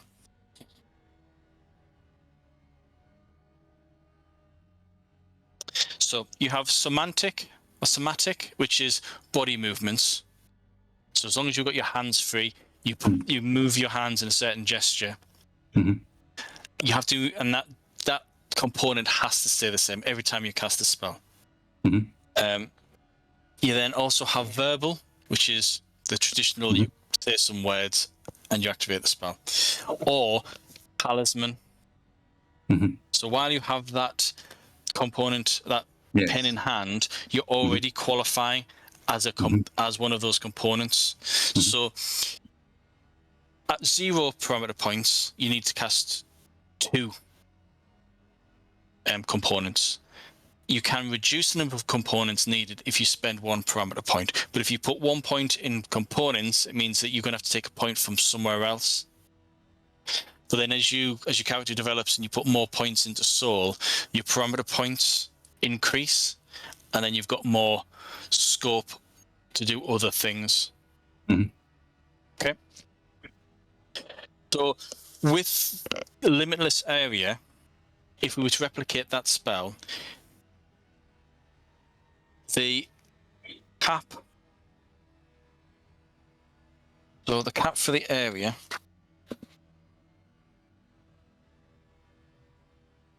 going to double check.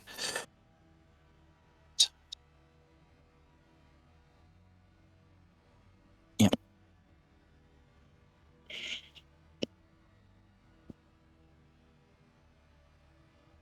It means that the area, the circle of radius of 150, it can be as big as you want. But the bigger it is. What's the other option? The other option is making it as a weapon, so that you can stab people with it. Because at the moment it's just a pen. It won't really do that much. How does this, like, I guess this maybe just doesn't, so it just becomes a regular weapon or a sort of magic weapon? It still stays the same. Yeah. It's just when you use it.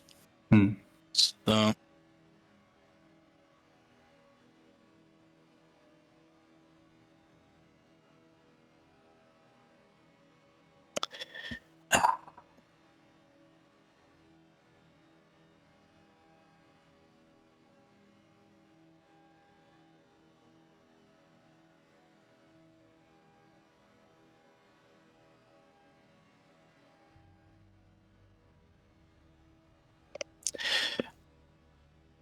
Right. I would give it a precision. It would be treated as a dagger. So we take the stats from the dagger weapon, and it would get +5 precision. So that's not going to be that useful. It just because you're increasing your melee. I thought, well, then this pen. Yeah. The avatar has its own personality, so even though it's a pen, it still thinks. So I was thinking, well, if you're just increased melee, I thought, oh, maybe go for that. I was trying to think of, maybe this is silly or doesn't work, but something where it has a magic property where, like, the ink, if I can, like, write or spray some ink on someone, it's like some sort of poisonous effect or some sort of burning effect or something. Oh, right. Oh. That may be weird or not fit with the game. I don't know. No, it would fit with the game. It's just I haven't thought of it before. Sure. It's such kind of whipping on it.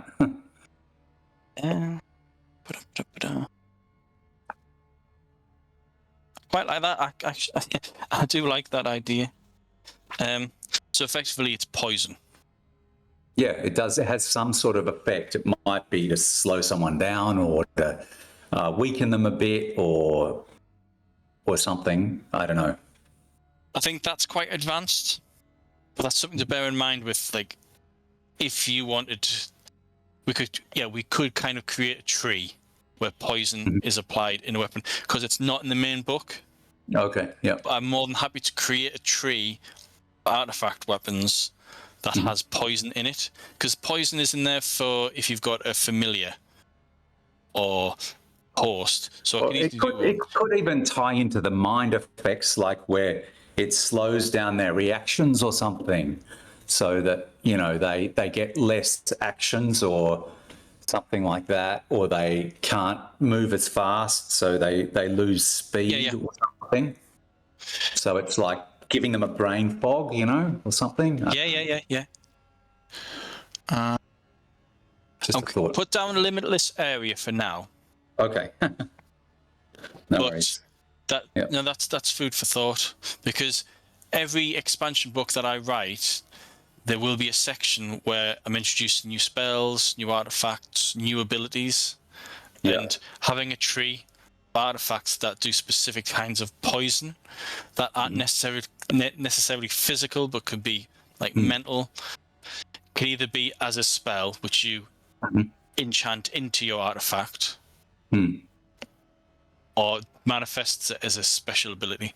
But no, it's stuff like that where it fits perfectly in with the game, because there isn't much that doesn't.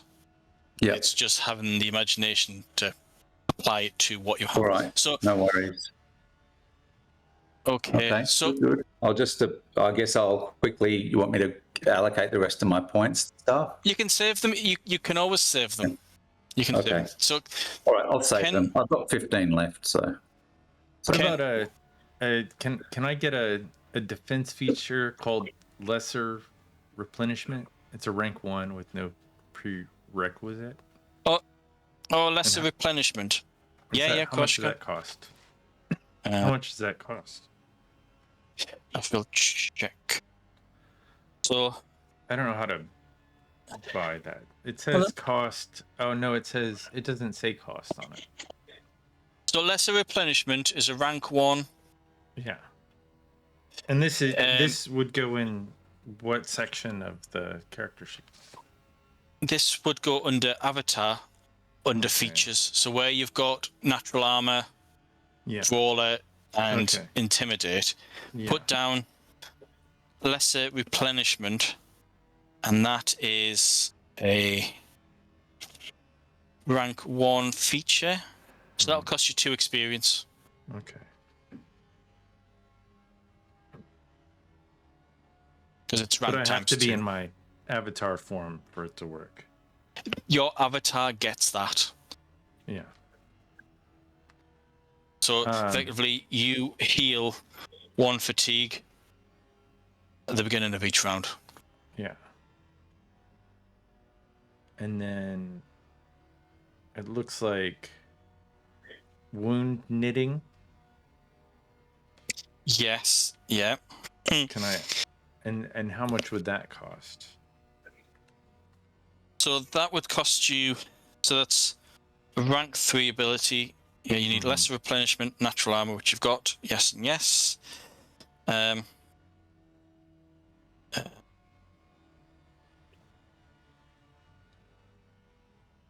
It's rank 3, so it'll cost you 6 experience. Okay, so that it just doubles. All right. Yeah. So when you buy that feature, the feedback from your avatar goes up by 1. Okay. So on your character sheet, underneath on the bottom, where it says four. Well, I'm not sure about the wound knitting. I might not do that, but the lesser replenishment, I have to add 1. Is that correct? that doesn't increase your feedback. It's fine. It doesn't.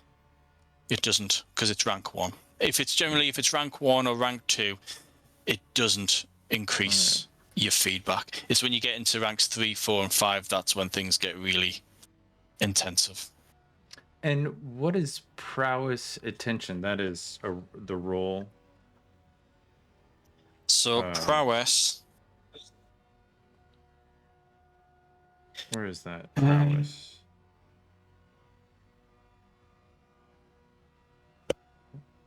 Prowess. That's a skill. That increases your stat. So prowess. So you choose one of your stats. Either speed, control, brawn, presence, attention, and acumen. And the dice pool increases by 1 in your avatar, in your Usham form.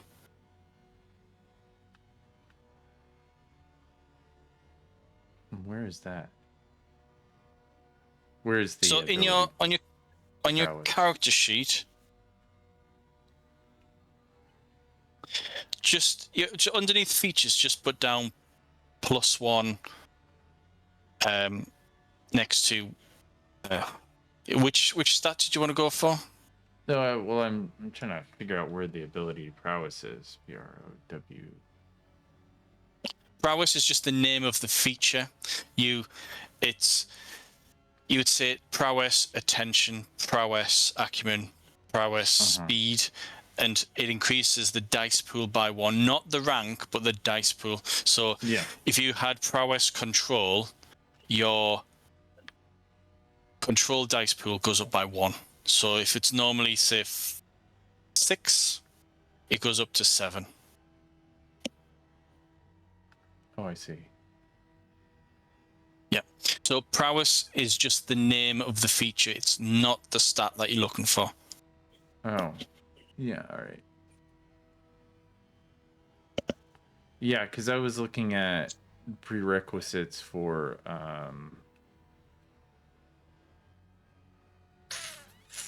where is it? It's gone away. It was an Have you got an idea of what it was? It was around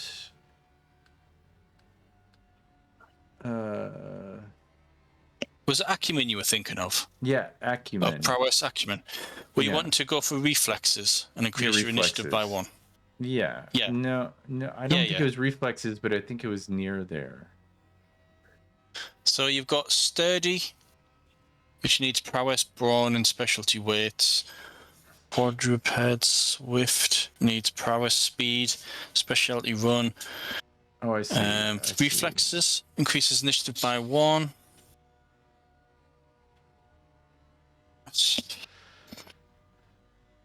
Low light vision requires prowess, attention. I think it was. Yeah, I think it was reflexes I was looking at.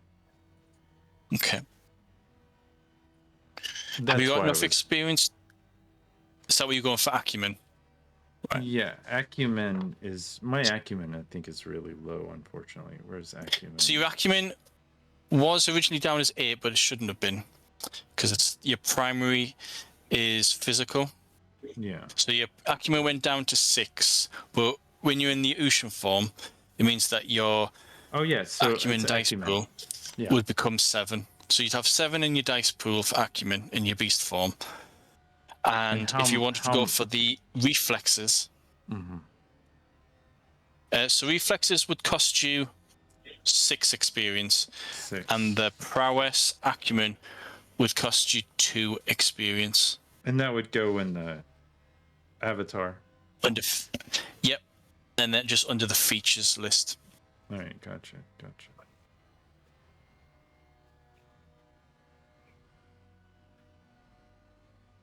What is the unarmed feral? What does that mean? So if you've got feral weapons such as claws, tusk, fangs, horn, anything like that, then you're able to fight with those natural weapons. So on your character sheet, you'll see, like under unarmed, you've got block, which is your defense. Yeah. You've got feral, that's for natural weapons. And then you got your kick for kickbox and punch for punching and wrestling for obviously wrestling. But for the feral, that's like a specialized expertise where if you got an Usham form with claws or anything like that, using those claws gives you an expertise bonus. Does my Usham have claws, or is that something? I don't know. So far, it doesn't, because you would need to buy something called lethal. Yeah, 1 second. Yeah, lethal. So that's lethal. Because at the moment you're just punching people. Yeah, I gotcha. Where is that? If you went, so for example, if you went for lethal damage, Yeah, I read that. Yeah, lethal damage.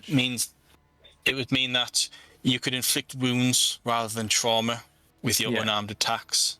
All right. So yeah, that's what I think I might get. That's right. And that's 4. That would cost you.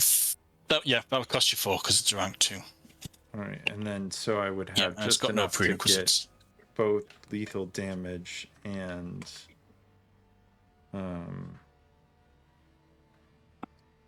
that other reflex. And so reflexes would cost you 6 because it's the rank 3, but it means your initiative in your Usham form goes up by 1. All right. Yeah, I mean, I just put a bunch of small things into my little Usham form. Okay.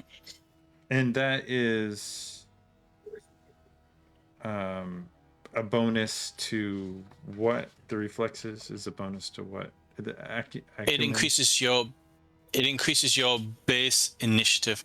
So the prowess acumen, the prowess acumen gives you +1 die when you use your acumen. So when you counterattack, you use your acumen dice pool. So at the moment that's 6, but in your Usham form you're actually rolling 7, minus any penalties that you've got. Okay. Cool. Okay, so in your Usham form you're more counterattack. You're more counterattack than actual all-out brawler. Yeah. Okay. Adrien, how are you doing? Yep, good. I just had a thought. I was having a think about my character and things. I want him to be able to do magic tricks, as in like a magician, like card tricks and stuff like that. Now, I've got knavery sleight of hand. I've also got one in form. But what would you roll if I was trying to do like a card trick or, Sleight of hand. like a coin, it'd be sleight of hand. So I've already got the right combo for that. Yeah, you're on the right path. Okay, good. It's just an idea. I think it would tie in with my character quite well. Sure. Yeah, okay. I've got 11 points left. I haven't allocated. I can't really decide where to put them. Okay, sure. Let's see. I feel I've already allocated a fair bit with magic, and that's a bit more complicated to work out. So stick with these other things. Maybe actually a bit more perception. I've only got the base in that. That would make sense. So if I want to add to my rank in perception, which is only the default one, what do I need to? It would cost you 4 experience to increase it to 2. Yeah. Okay. Well, I think that's worthwhile. Okay. Takes it down to 7. I would save the rest, and if anything comes up in Okay. I can apply them then. All right. Got 7 left. Cool. Yeah. Not quite within the rules, but as I say, this is a learning curve for everyone, so I'm more than happy to people. Or if you decide, Right. I want to change change the shape of your avatar, more than happy to do that. Okay. Brilliant. Cool. So, character creation, Bent XP, brief description of how spells work. I'll wait until next week when hopefully we've got a full cast. Okay, so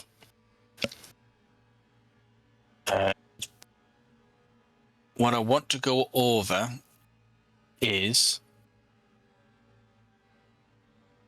as mentioned in the message, you got a couple of proposals.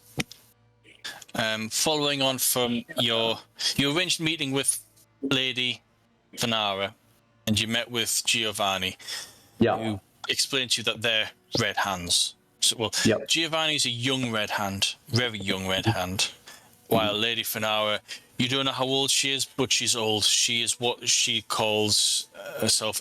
She calls herself a blue blood. She is an ancient. Now that's before your awakening, but their offer is still on the table. The other offer that you got was from Johannes de Tizago, and he was wanting to know if you would join the White Company as an officer. He needs someone who's good with logistics. So throughout the whole year, before and after, the offer still stands. He doesn't care if you're a red hand or not. I think I'm gonna focus on the banking idea. That to me that's kind of where I'm comfortable. My character is like he's trying to climb the ranks of influence in Venetian, society and gather wealth and power and stuff like that. Brilliant. Right. So during the downtime then, you are introduced to Miller's character. Hopefully at some point Miller will be able to get back into it, but we'll see. But more importantly, you are introduced to a man by the name of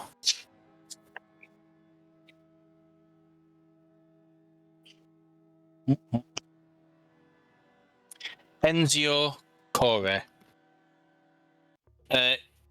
He's old man. He looks kind of like monastic. He always wears a crucifix around his neck. Clearly a devout Christian. He is a patient man. When you're talking with him, he's always listening, and he says very little and kind of lets you do the talking. However, after you are awakened, everyone who's awakened must be took under the wing by another severed soul. Daucus was taken under the wing of Johannes de Tizago because he's also a severed soul. And for 3 months, effectively, your patron teaches you the rules, such as what you can't do as per the rules of the Malaika. You're told about the Exalted. So this is for both of you. Johannes tells you this, Daucus, whilst Enzio Cor, who is probably the first severed soul to meet you after you awaken. He becomes your patron. You're told that long ago, thousands of years ago, there was a conflict between the angels, and they will call them the angels. Others will call them the exalted. Between the angels and the ancient severed souls, the exalted won, and they imposed their laws. And these laws revolve around the whole idea of, one, no severed soul is to call themselves a god, act like a god, or promote the worship of them as a god. There is only one god based on whichever religion you belong to. The second one is you cannot bring forth any plagues, and there's other little rules involved with that one, with the laws of Malaika. I'm going to try and quickly find them. The second set of rules that you have to follow are called the traditions of hospitality, and they're not as stringent. They are more of a they set out what is etiquette.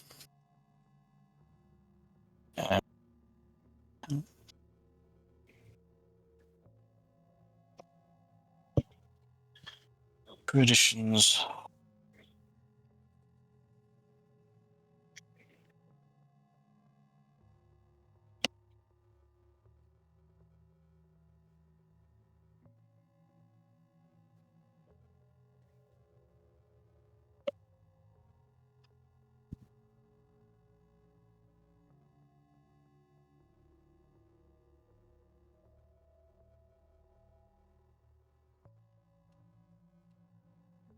Right.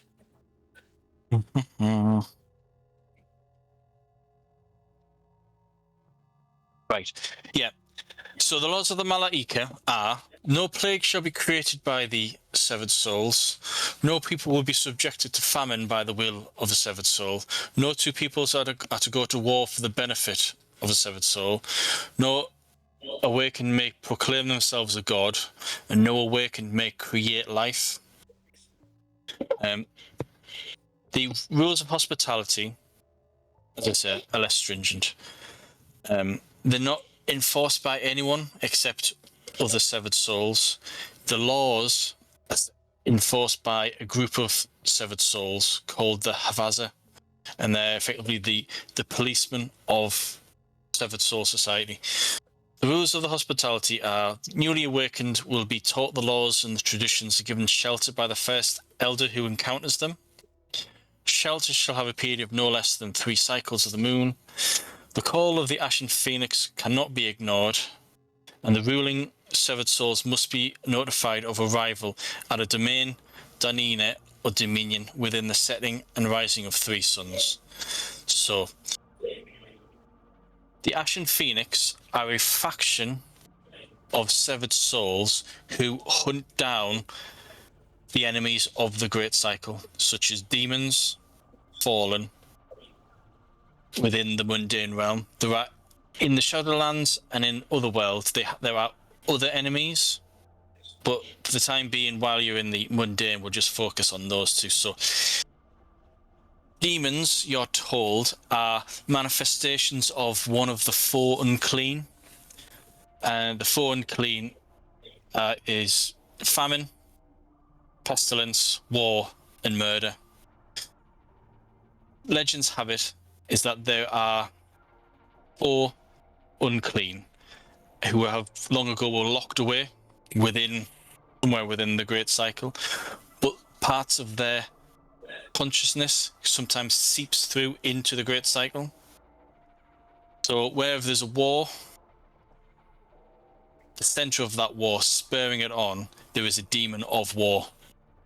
So, an aspect or an avatar of the unclean of war has entered the Great Cycle, and the Ashen Phoenix will not try and stop the war, because that's usually political and it's based between one country and another, but they will hunt down the demon that would if left unchecked, would allow that war to never end and to expand.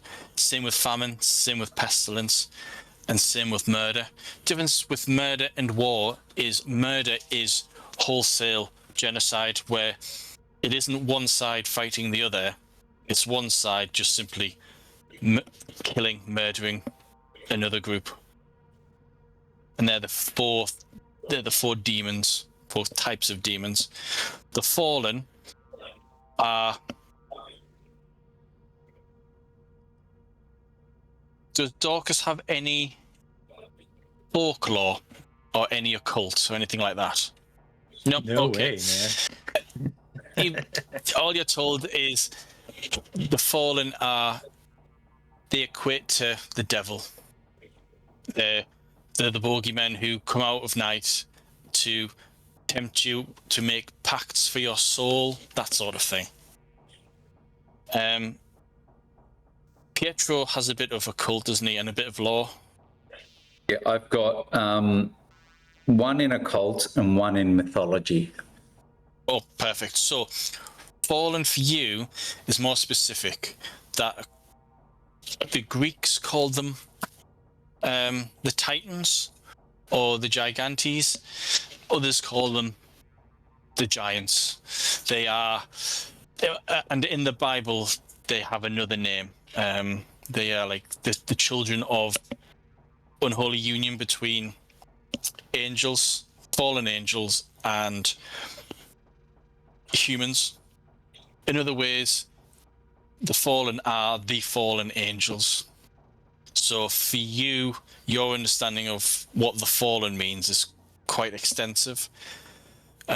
So whenever there is the detection of a fallen, again, the Ashen Phoenix will send out a call, and the call cannot be ignored. You are to join the hunt, to hunt down, whether it be a giant or a demon.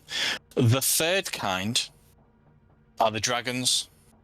Again, those with folklore will understand dragons to be more of a slithering, unholy creature that comes out of nature to wreak havoc, and they're usually slain by holy men.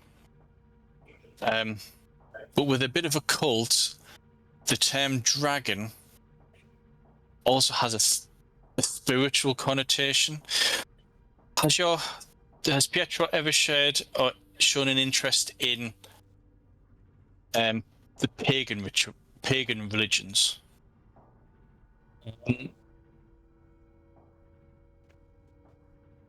Yeah, I think he has been, interested. Like, he's not really a true believer in Christianity. He goes along with the, pretending to for political reasons, but he's always, Because you don't have any ranks. I don't know. You didn't have any ranks in the folklore. So just mythology. For you, dragons have. You've heard rumors that dragons are not the lizard-like creatures that saints slay. They are a manifestation of nature itself. Something you don't quite understand, because your character hasn't gone down that route. So you've heard rumors, you'll have read snippets, and that's one reference to dragons. You don't quite understand what it means, but again, whenever a dragon is detected, a hunt will be called by the Ashen Phoenix, and it cannot be ignored. You must, if you can, join the hunt and slay the giant, the demon, or the dragon. Okay. What else was there in that section? There, 73.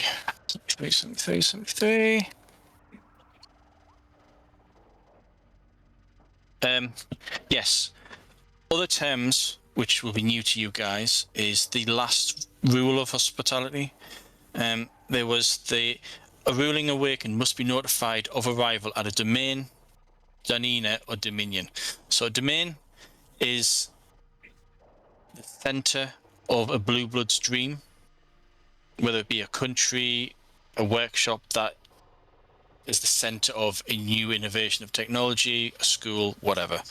So Venice itself is the domain of 6 severed souls, and you're introduced to 4 of them, but I'll come to that in a second.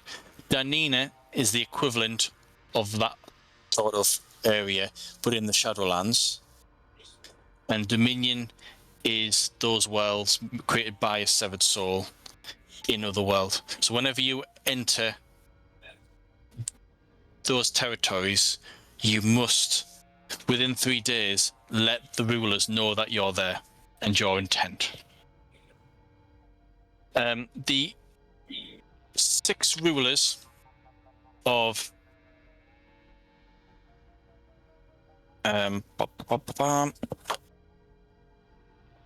Venice are as follows. You never meet him, but he is the first severed soul, a character by the name of Ursus. His symbol is a crocodile, maybe like some sort of dragon lurking in the water. Pietro, you instantly recognize that name as of Ursus and that symbol as being connected to the family Candiano. Within your most ancient of family regalia is that symbol. Like, it'll be in the corner of books, it'll be a relief on a stone wall that's so old, the building is so old that the details have almost worn away. But what it is revealed is your family, the Candiano, was originally founded by Ursus. Candiano is one of the oldest families, but have long ago fallen from grace. And as you know, you're a major family on the way down. You're quite near the bottom.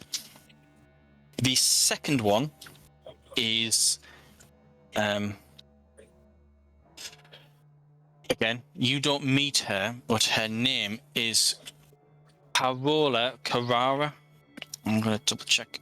I've got the name right there. And this is for both of you because she's in.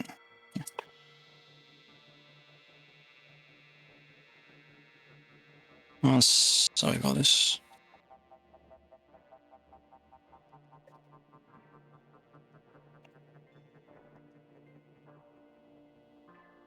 Yeah, Parola Kurara. The name Kurara is relevant because the Lord of Padua, he sent some of his men to go with you guys to fight the war against the Duke of Milan. Is that Lady Corolla? Is that something different? So the lady that you travelled with was Lady Fanara, but her name is of the family de Carrara, and the Carrara is the ruling family of the city of Padua. Yeah. A lot of, they all sound quite similar. Apologies, it's just a coincidence because her name is historical and so is Fanara. It just happens to sound the bloody same. Yeah, like so, Enzio has a similar name, and Enzio Cor is very similar to Carrara, but and then it's just I guess how Lady Agneta Posieta. Oh, Agneta. Yeah, her name. Yeah, that was Agneta. Where's she gone? Yeah, so. Yeah, that she was someone that you met.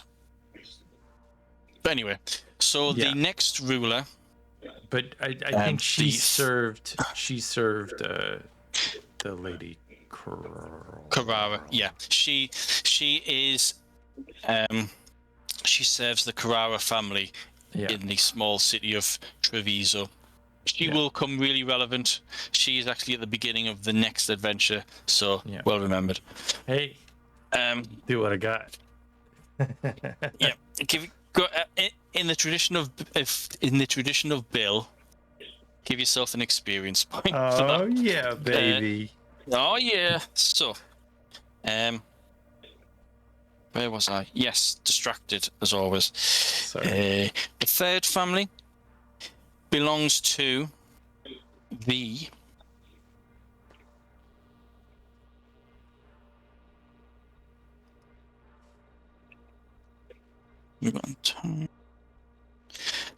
Narcio family. He is a ancient. His severed soul name is Narces. His mundane name is Enzio Cor. So as it turns out, the guy who's took you under his wing, Pietro, is one of the founding fathers of Venice. So when he's introducing you to people, a lot of the other severed souls or initiates actually nod to him. Almost the initiates, especially, they almost bow towards him. He is that important. That's Miller's dad. Miller, Marco's dad. yeah, Marco. Yeah, Marco's Uncle. is also uncle. a banker. He's his uncle. Yeah. No, it's not his uncle. No.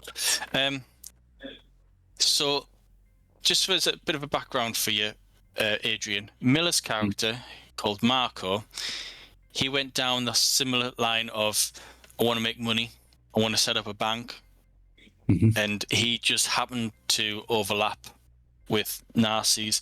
Narces, when it comes to the money, the trade, the banking within Venice, he is in all his fingers and toes are in every single pot and investment. He is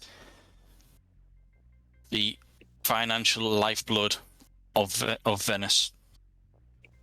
The next one. I thought Marco was. I mean, I have this in my notes that Marco's the nephew. Marco's uncle. So Marco's uncle, he was a Florentine who travelled to Venice, try and set up a banking institute within Venice, and he was trying to get in touch with this mysterious Narces who holds the keys to the wealth of the city, and he, no matter what he tried, he couldn't get in touch with him. Sure. But through the events of the first story, Marco managed to achieve what his uncle had failed in a matter of weeks. Yeah. The next one is Agnello Particiano. He is, again, one of the founding fathers. His dream is the architecture of Venice.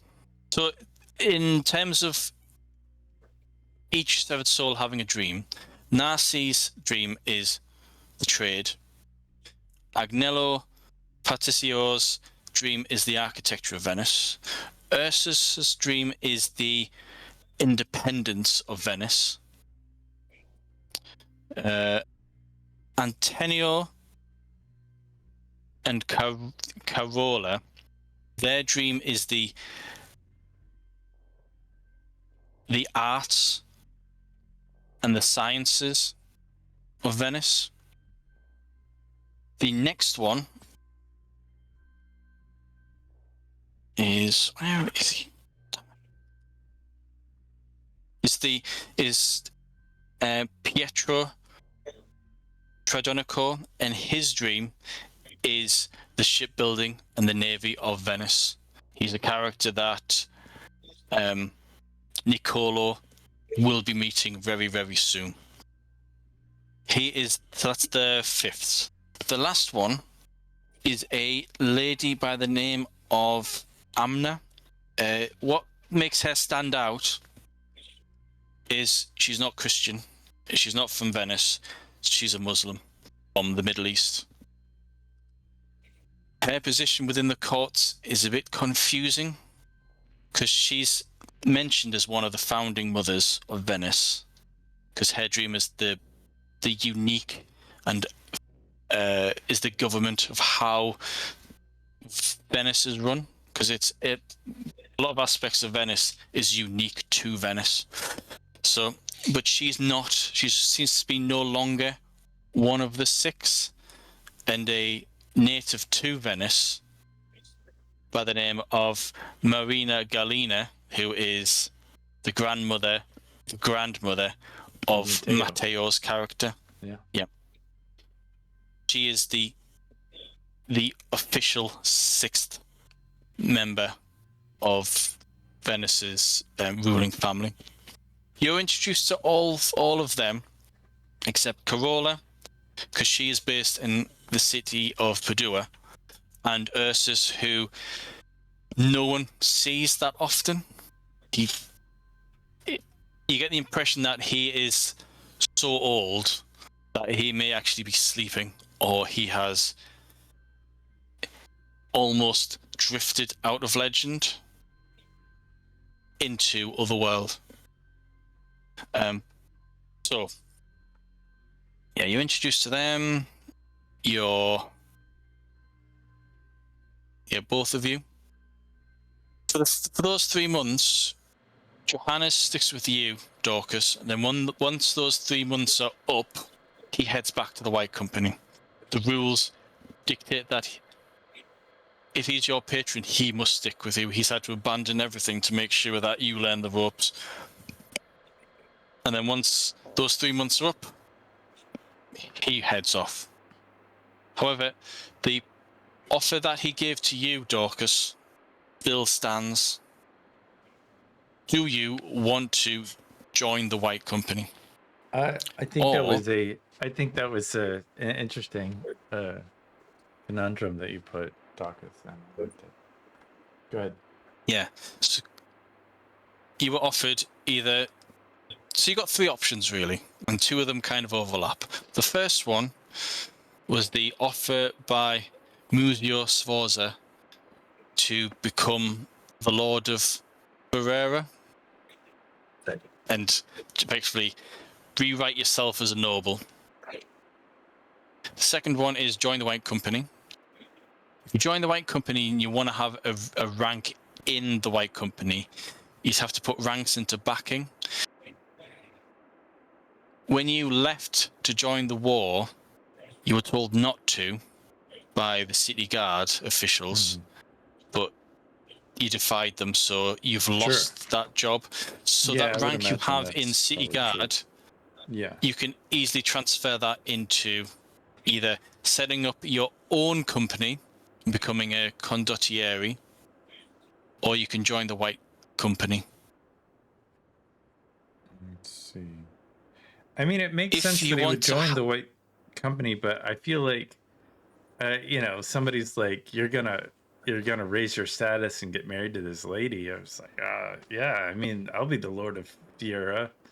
I feel like that's a big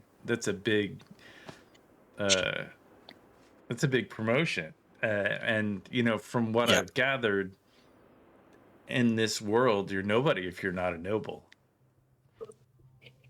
Yeah, pretty much. Yeah. So for you to be a noble, you would marry into a family that Muzio will arrange, not necessarily with his daughter, but with a well-established noble family in Ferrara. He can arrange that for you. Yeah. So if you want, and you got the experience points, you can put backing in Ferrara as a noble, and then spend points in associates to build up your cohort, and that cohort is your company, who serves underneath you within the White Company. You can do both. You can do whatever you want. It's just the more points you have in society, the more stretched you'll become. Yeah. And at some point, I'd not be able to do all of it. Yeah, I definitely lost my cohort, my organization, and my patron, like all in the same go. So I feel like I've got to change it to something else. The patron is special. Yeah. Okay. So I 'Cause still have the same originally, patron. the patron was originally your captain in the city guard, Mm-hmm. but No, Vito. he had introduced. Yeah. Yeah. It was because he was in the city guard, but he introduced you to a severed soul. Mm-hmm. Who was the medic, the one who helped save the guy you rescued from the Yeah. assassination attempt on the Doge. Yeah. Effectively, he's your patron Yeah. because Okay, gotcha. Vito was working for him, Yeah. and now you're working. Yeah, that you was can, if you want to, That still was, work for him. What was his name? His name was Enzio. I'm gonna find it for you. It was Enrico Rossi. Enrico. Yep. So he was the medic, living and working in one of the schools, but he has ties with the city guard, and he will continue to. I mean, he could teach you, if you want, first aid. Yeah. Um, So I would change my cohort to what? It'd be the company, because in the adventure you did really well at rallying people to join the White Company to fight against the Viper. So a portion of those men equal to what I think there you were gathered.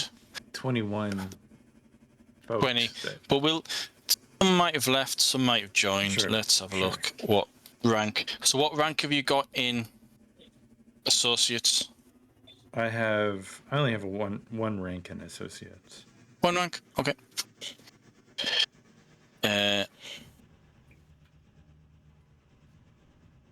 Yeah. So it's not it's not a specific number.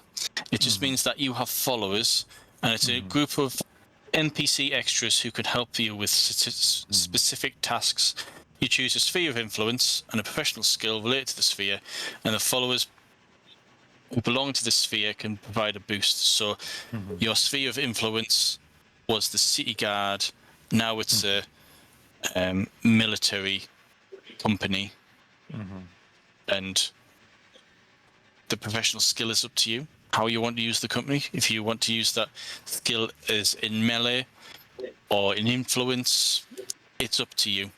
It's not a specific number, but you will have a lieutenant or a sergeant or whatever, and that's your associate. He's the one who's your go-between for the rest of your company. But Can I'll they have a let you name? mull. It's entirely up to you. But, Bob Barino. but the important thing is that associate Yeah. can be an initiate, so he can witness you performing magic, and he won't be detrimental. He won't help. He won't contribute to the feedback rolls. Yeah. Okay. Having initiates is very helpful. I think I do have somebody in mind, specifically that popped up. That's Adrien? didn't die. So you were offered either a rank within the White Company. I can't remember is it? It's not staff sergeant. I'm trying to remember what's the military rank where people deal with logistics. I know on a ship it's like a quartermaster, but what is it for the army? Does anybody know?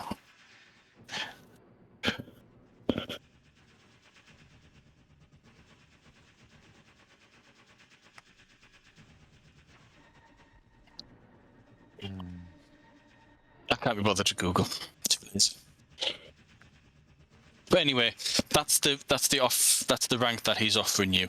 When I say rank, you would need to put points into backing White Company and that determines what rank you're at. So you can spend experience And then over time you can increase it, or you could just say, right, I want to join with rank 3. As long as you can afford with experience, you can do so.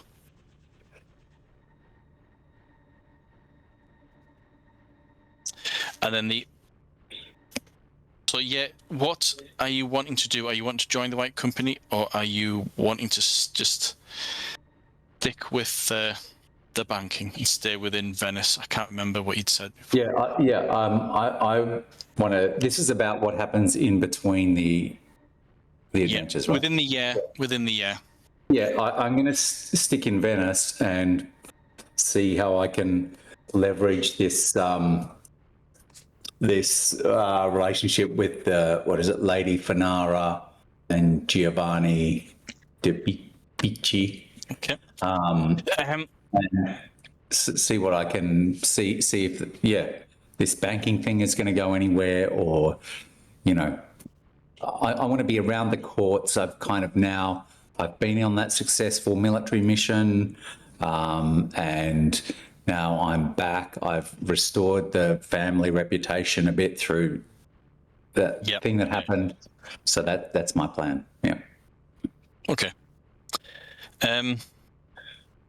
Is your character's dream linked with setting up a bank or some sort of finance, or is it completely separate and this is just you getting your foot in the door? My dream is related to the idea that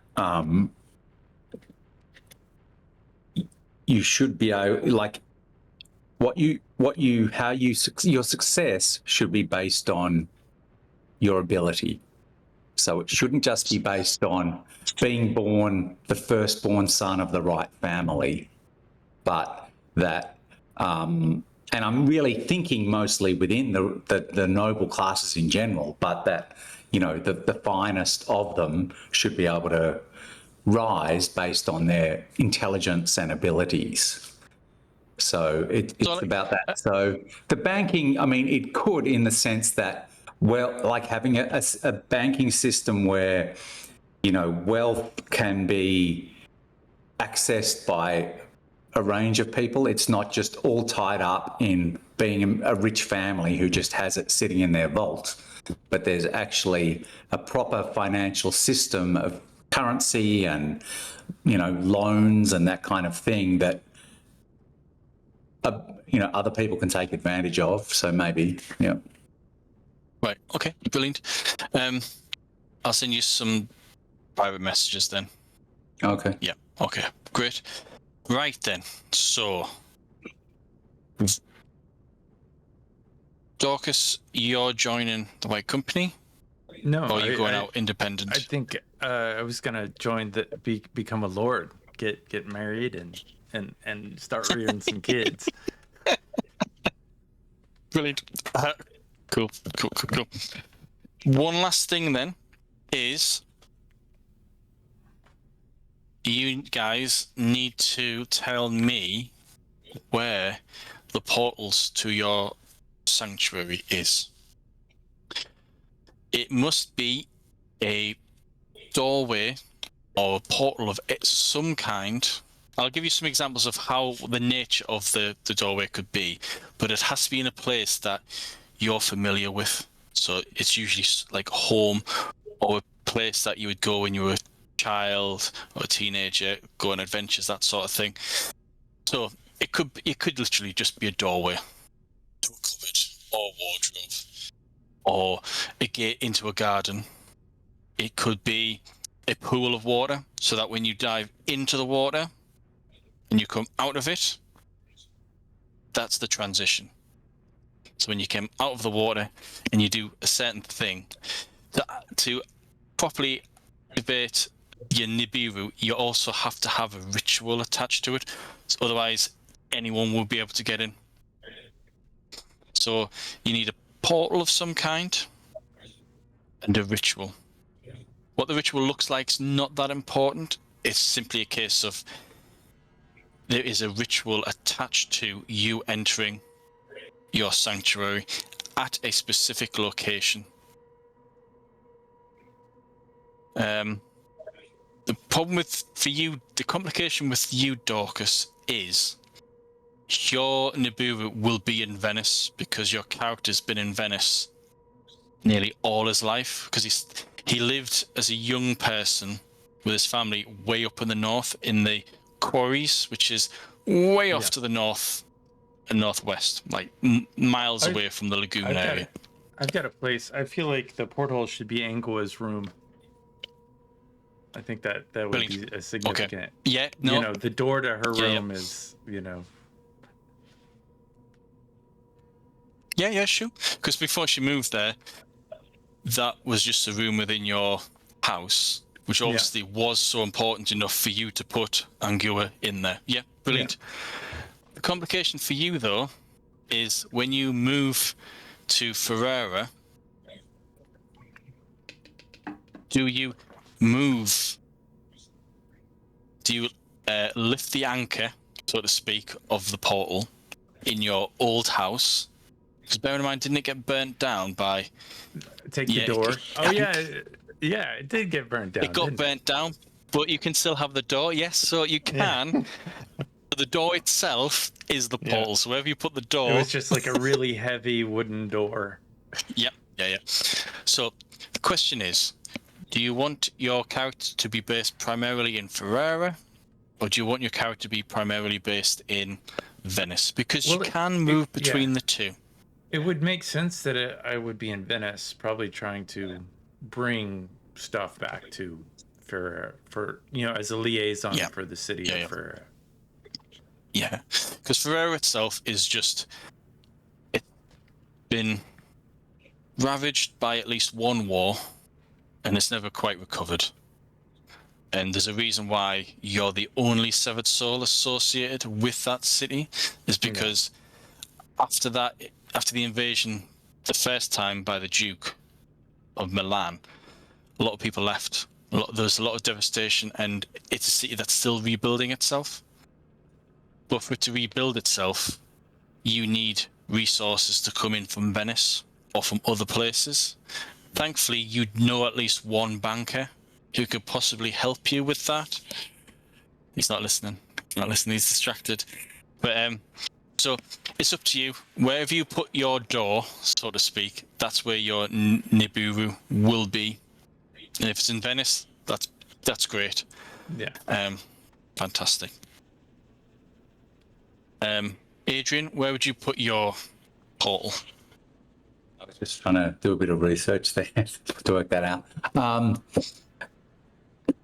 I'm thinking, and this is what I'm trying to find out, but these things were mostly a bit later. This is like, what year are we in? 1402.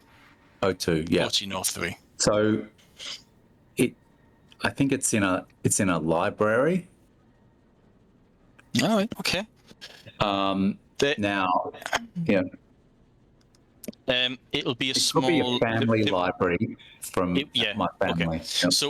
So within the Candiano personal family library, there will be either a shadowy corner which you enter.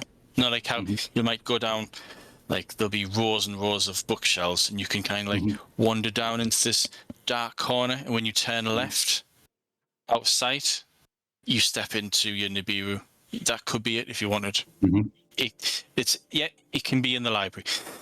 Because there is city libraries, but let's just say it's already been taken. So a family library is ideal. Yep. Okay. No problem. If you guys want, come up with a description of what the inside of your sanctuaries look like, it's up to you. That's great. So it's 10 to 11 here. I want to crack on, at least get the story started. So the year is 1403. I've got a bit of a blurb to read out, so I'll read it out to you. La la la la la. Yeah, 1403. Gian Galeazzo Visconti's death shook the region. While his sons squabbled over succession, the enemies of Milan began to move in and take advantage of the internal strife. The first to do so was Francesco Novello da Carrara when he marched upon the Milanese territories of Vicenza and Verona. So, this brings me back to another point. No one knows exactly how the Duke of Milan died. Are either of you interested at all in investigating what happened? Yes, because to me, it's the whole thing is a bit suspicious and weird. So, Okay. and I wonder now. I've learnt that that there's this whole other realm. Whether he was a severed soul and something happened to him, He or was. he was. Yeah. Okay. Yeah. Do I know? You find he out. was? Yeah. Yes. Yeah. You are told by, in the meeting with Giovanni and the lady, you are told that he was a severed soul of the body. So he is someone who's incredibly hard to kill because he could regenerate his body. The two of them, especially the lady, doubt very much that there's any mundane or natural disease or poison that could kill him. So whatever killed him must have been magical in some way. But they don't know whether it was poison or an illness that he picked up or by a wound. On the battlefield, Daucus knows firsthand that the Viper had been injured many times, but no matter how many times he got hit, even by Daucus himself, he just healed himself. It was clear that he was becoming exhausted to the point of he's running out of mana to fuel his spells. That was when he retreated. But Daucus, as a first-hand witness, that he'd been wounded many times, but then he killed many, many people on that battlefield.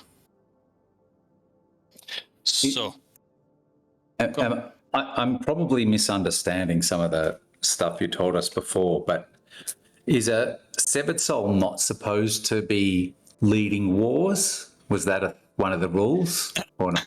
well, as with all laws and rules, there's always interpretations. So, the general gist, so that law has been around since the beginning of the previous age. As far as the ages are concerned, this current age is the age of the emperors, or age of emperors, and that started at about 600 BC. The laws of the Malaika were set in place at the beginning of the age of heroes, and that goes back to like 2000 BC-ish. So in that time, the exalted and the angels have kind of slipped away, and the people who now enforce the laws are the original severed souls that were bound into their servitude. So the current interpretation of that rule is no awakened can go to war as an awakened. So if you have a mundane guy such as the Duke of a city, then you can go to war because you're going to war as the Duke of Milan. You're not going to war as the Red Hand Viper of Milan, that sort of thing.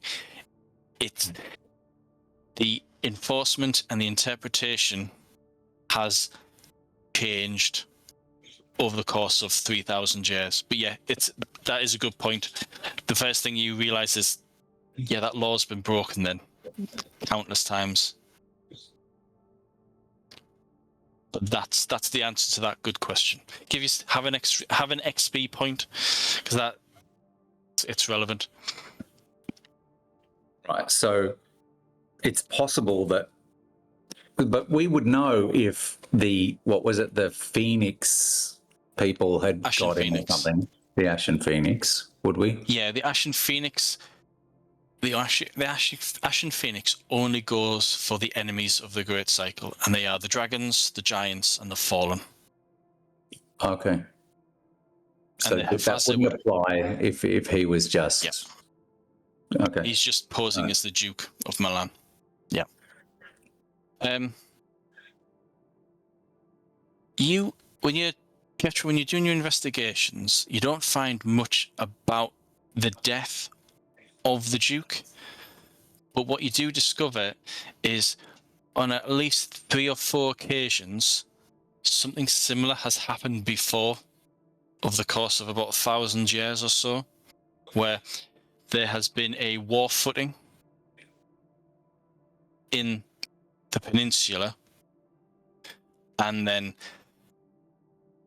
all of a sudden an illness takes the warmonger, and then he dies. He comes back, but this isn't the first time that a major war campaign has been averted by suspicious means concerning an illness. It's happened before. And do we know, like, so we know he was a severed soul, right? And all the severed souls have their sort of, like, what about other severed, the sort of the network of severed souls and things in Milan? Does like my mentor person or anything know, well, who else would have known about this guy and what was going on? There are other severed souls residing within Milan, but you get the impression that they were all terrified of the Duke. Okay. There are rumours that what he would do is to get people to do what he wants them to do, he would cast a spell that would warp their body, and the only way for that deformed part of their body to go back to normal is for him to end the spell. And the only way, the obvious way to end a spell is for you to simply say, right, I've finished the spell. It's gone.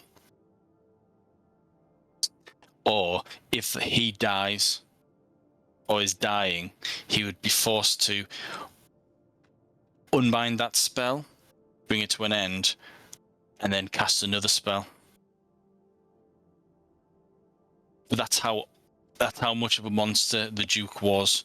He would deform people permanently to get them to do what he wanted them to do. And he didn't just do that on mundanes, he would do it on other severed souls. That's how powerful he was with the body element. Mm-hmm. Okay. Alrighty. It sounds like he was breaking some rules. Yeah. Yes, but he always seemed to get away with it. Yeah. And there was this guy, John Hawkwood. I don't know if that has anything to do with anything, but it seems John like Hawkwood. That's a path that we could follow. Yeah, so John Hawkwood is the previous name for Johannes de Tizago. So what you guys learn over time is John Hawkwood created the White Company decades ago to fight Milan and to fight other wars. The whole peninsula, very few cities have a standing army because they just hire one of these war bands by contract, hence the term condottieri. So John Hawkwood was killed. You don't know the specifics, but something or someone killed him. He came back, but because his death was reported and written down, he had to reinvent himself, hence changing his name to Johannes de Tizago.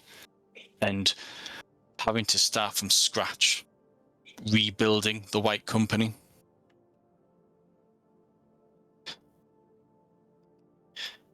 It's if you ask that, are you suspecting that John Hawkwood may have something to do with the murder of the Duke? Yeah, well, I mean, I think if it's not the murder, it may be something similar that happened to him. Maybe this was a force that was connected, or that, you know. Mm-hmm. So it seems like going to Terzago would be a.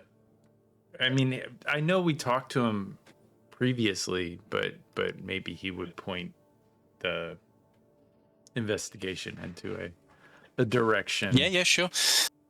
Yeah. When I'm like, no, man, I just got a gig in Pereira. I would love to join you guys, but and my services are always there, but yeah. So, in regards to investigating him, you would find that doing something as underhand as that would go against his whole being. There is a scene in the first adventure where, actually, Daucus, I think you were there, and Marco was there. There's a bit where the Duke taunts him, and he kind of turns his back. He turns his horse around, so his back is facing John Hawkwood. So John Hawkwood could just have killed him there and then with a thrust of his spear, but he didn't. He would only kill people in an honourable way on the battlefield or in a duel. So it's not something that John Hawkwood would do. And just go on. No, it's not something he would do, but because he's been around a long time and experienced this, it's something that he might have. He might know a little bit more about the Duke of Milan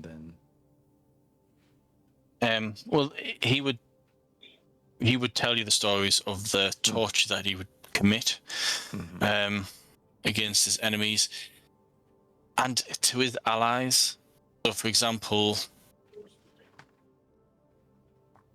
he had a general that was working with him by the name of Barbiano, and Barbiano signed a contract to serve Milan and the Duke, but that contract was backed up by some very nefarious enforcement. But with the death of the Duke, Barbiano actually was freed from the contract and has managed to get out of Milan. So he certainly had the motive. Yeah. But if you guys are interested, you can try and track down Barbiano. Yeah, he definitely despised. He despised him, but he had to serve him because of the contract that he signed. Yeah, Alberico de Barbiano. Alberico Barbiano. Yeah. General. Yeah. Yep. Yeah. Yeah, I think that'd be a good place to start, but it sounds like it'd take us out of Venice. It would. It would take you out of the story completely, but I'm more than happy to go. I have one question then. Yep. If I understand correctly, so if the Duke of Milan was a severed soul, who then dies in one of these bad circumstances, that means he should be in the Shadowlands, or not? Nope. No. Okay. So, when a severed soul dies, so for example, if either of your characters gets killed, your body would start to rot as normal, but your soul would start recreating your body in the heart room of your sanctuary. And then after a couple of months, you would wake up again. And the last thing you would remember is being killed. And then you could leave your sanctuary and go back into the great cycle. The problem is that if your death is well reported, you can't be the same person again. So you're stuck with the situation of, I can't be me, I have to be someone else. So you have to recreate your whole identity. And that means, as game mechanics, like, for example, if either of you died and your death is reported and it's known, you would lose all your ranks in your society. But then the experience spent on those ranks gets put into the stored section on your character sheet in the top right hand side, and that's your stored experience. And then over time, during downtime periods, you can rebuild your society traits. It won't cost you any experience because you've stored the experience. Does that make sense? Yep. So Okay. the Duke will have come back during the year, but because he can't be himself anymore, he can't stop the ruin that's crippling his dream. So he's had a major setback. So not only has he died, but he's had a major setback. So he's 2 steps closer to becoming a greyskin. Okay. Unless he then reinvents himself and then works back the progress that he was making. But he is back. Yeah. You got some bats. Okay. Did you hear that? Nope. There's my dog rattling. No, never mind then.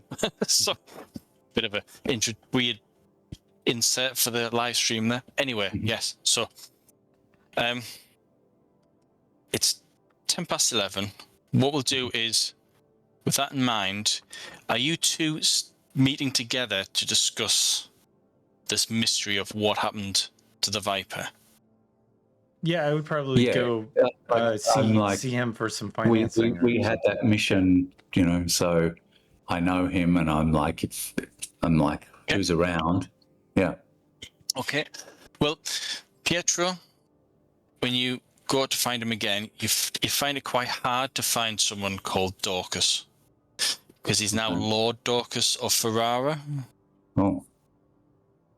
So he's not a commoner anymore. But as you're trying to find him, he's actually looking for you. Okay. I'm guessing, Daucus, that you're after funding to help rebuild Ferrara? Yeah, funding to help Ferrara. So who do I go to? I go to the bank. I go to the people who got me this far, and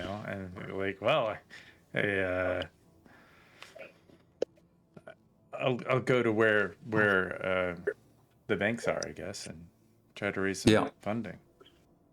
So is the bank set up? Has that project happened? Yeah. There's like a courtyard somewhere in Venice, and one of the buildings has like a little clock face on it, or like a pillar that one day will have a clock on it. And one of the buildings is actually a church, and all the banking and the agreements and deals that are made are on the steps of the church. And then from that place, small banking institutions have appeared all around this square. That was once a place of worship, but now everyone's worshipping a different god. Yeah. But yeah, cool. Daucus, you would find him in the Candiano Bank of Venice, so to speak. Yeah. A small outlet. And I'd be dressed up more like a noble at this point. Yeah.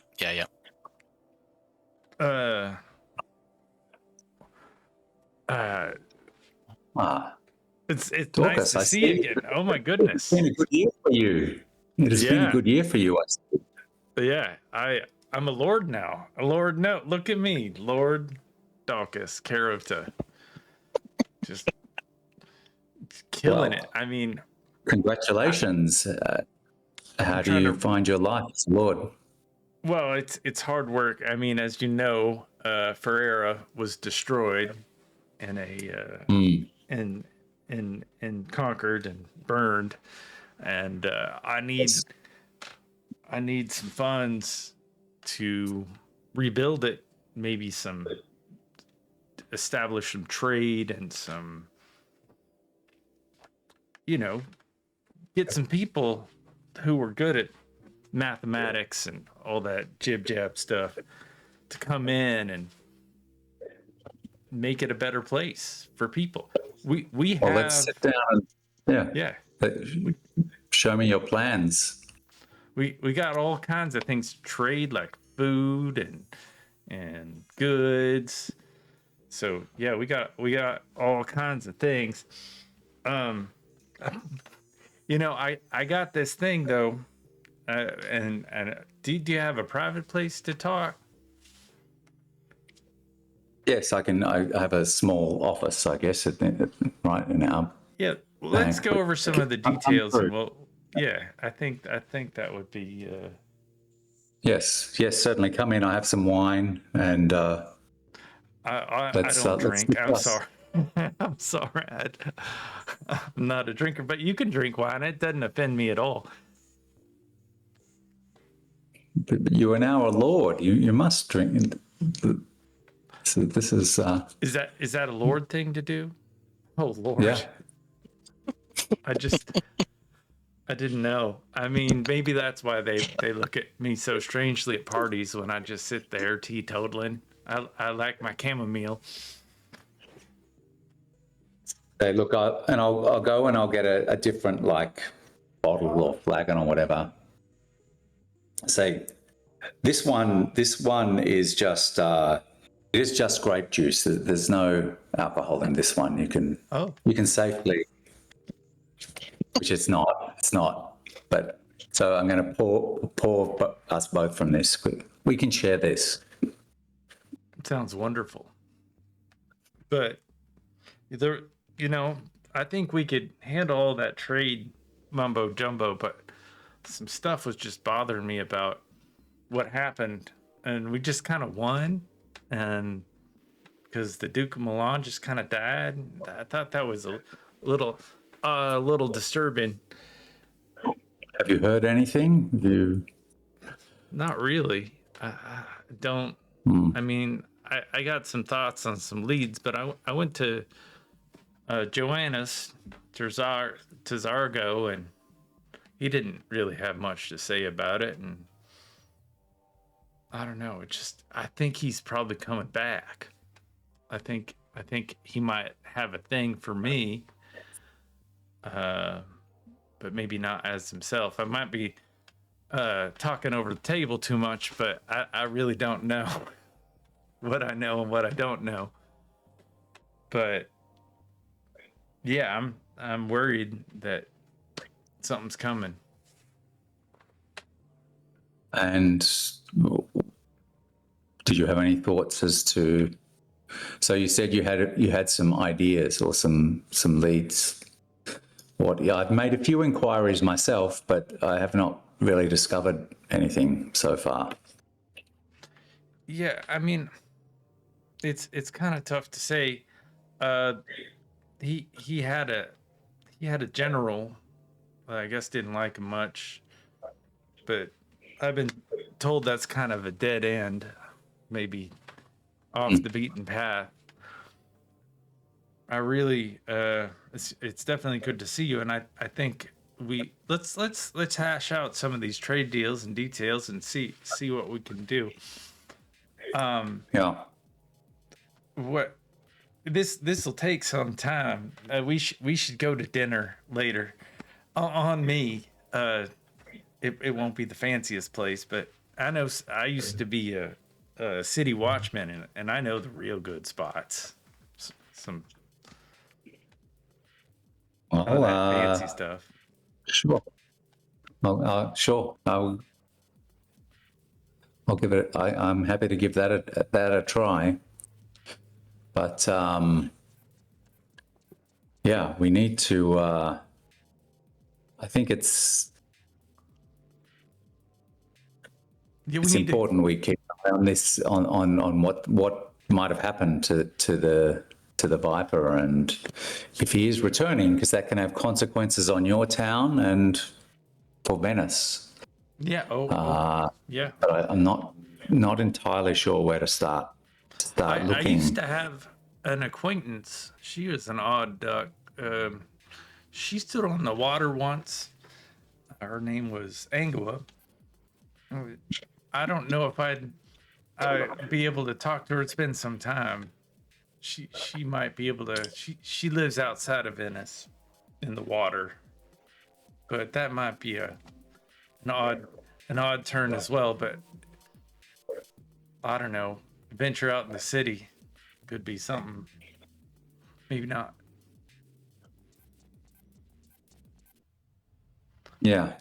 Do I know? I don't know. Is there anyone in Venice who has connections with Milan, with any of the Milanese noble families, or Maybe. anything?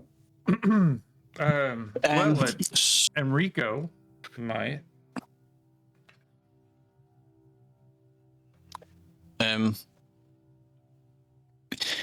Not many families have any connection with Milan.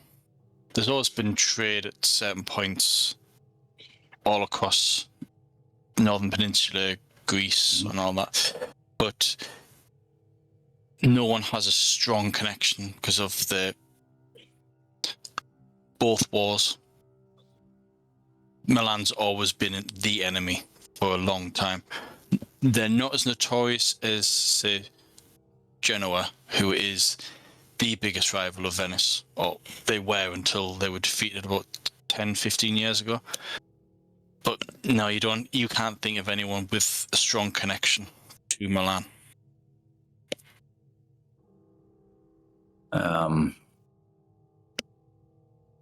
Daucus, you know that you were told by Angora that if you ever wanted to meet her, I think you have met her once since that story, there is a river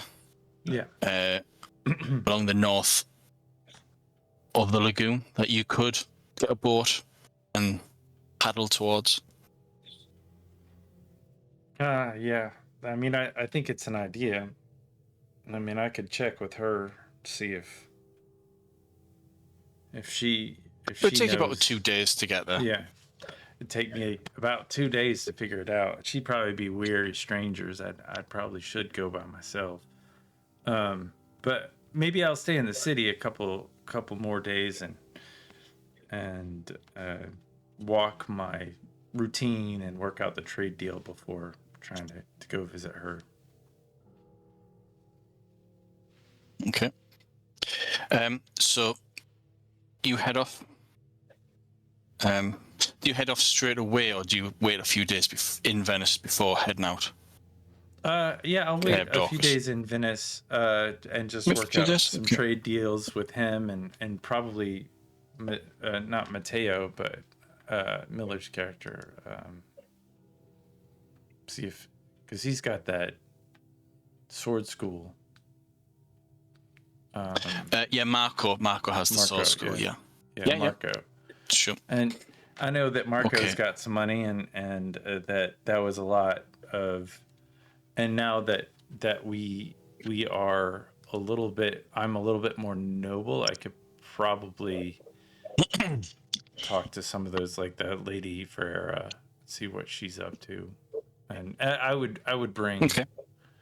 Now that I've rekindled with Pietro. I would bring Pietro along to garner some more political. Yeah. Sure. Yeah. Okay. Right. So it was breaking up a bit. So who are you going to travel to see with Pietro?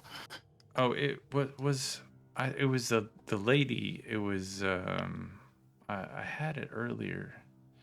I'm trying to remember her name. Was that Agneta? I'm sorry? Was it Agnita, the one who is a lady from one of the cities to the north? Let's see. I mean, it might be. I don't know if that's familiar. It was somebody else. It was.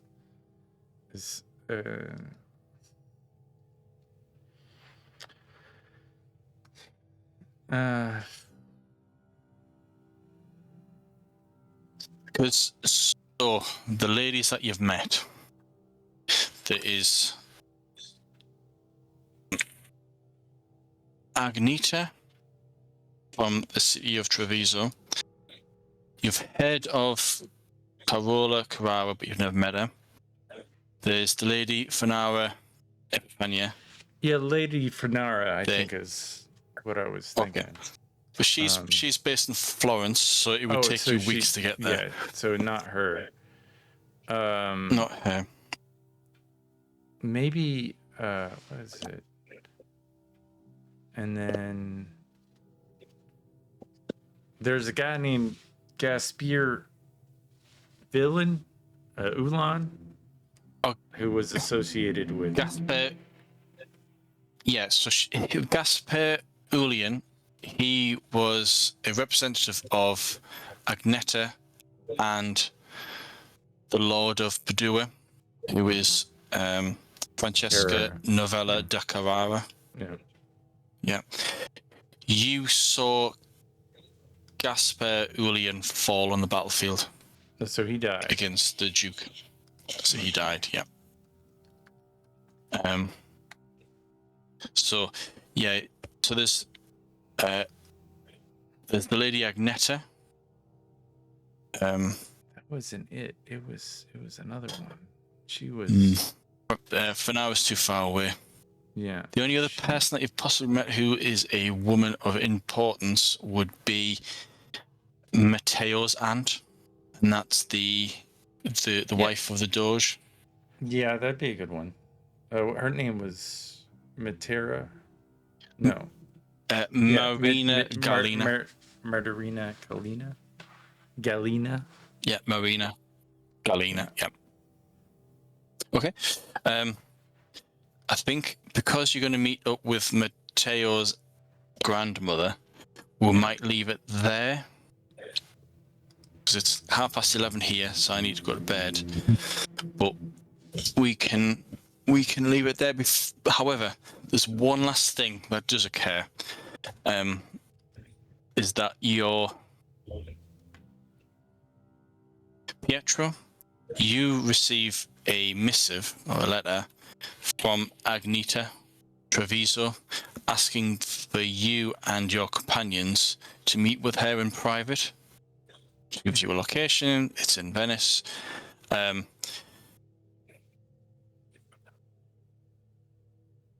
meet in a day's time.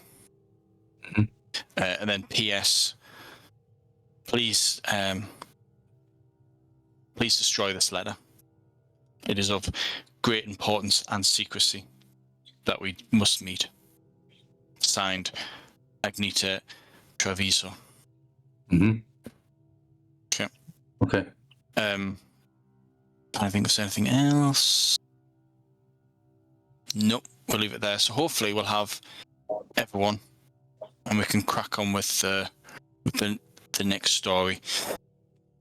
Barbiano Investigation's a slight detour, but I want to do that because you guys have brought it up, and again, you play testing stories, so I might put a paragraph in there for players who might logically want to investigate what happened to the Duke of Milan, and if anyone has a motive, Barbiano certainly does.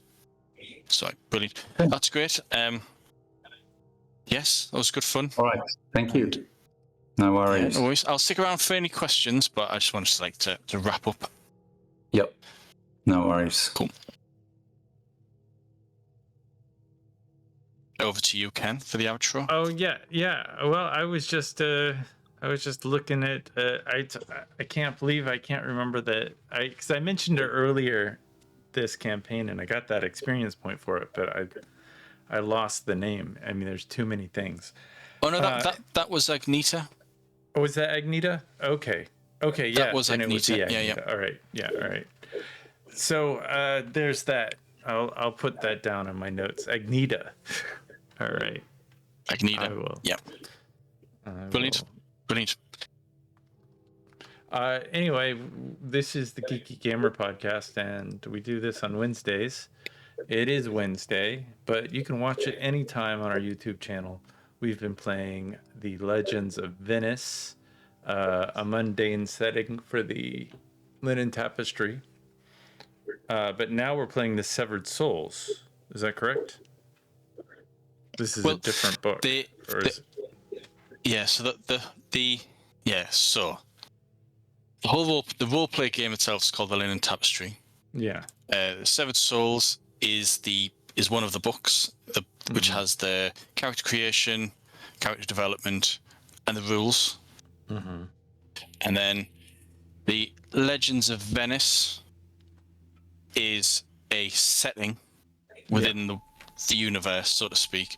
Mm-hmm. And the Twin Vipers, which is what we're doing, is a 3-part adventure that links and progresses the story of the Legends of Venice.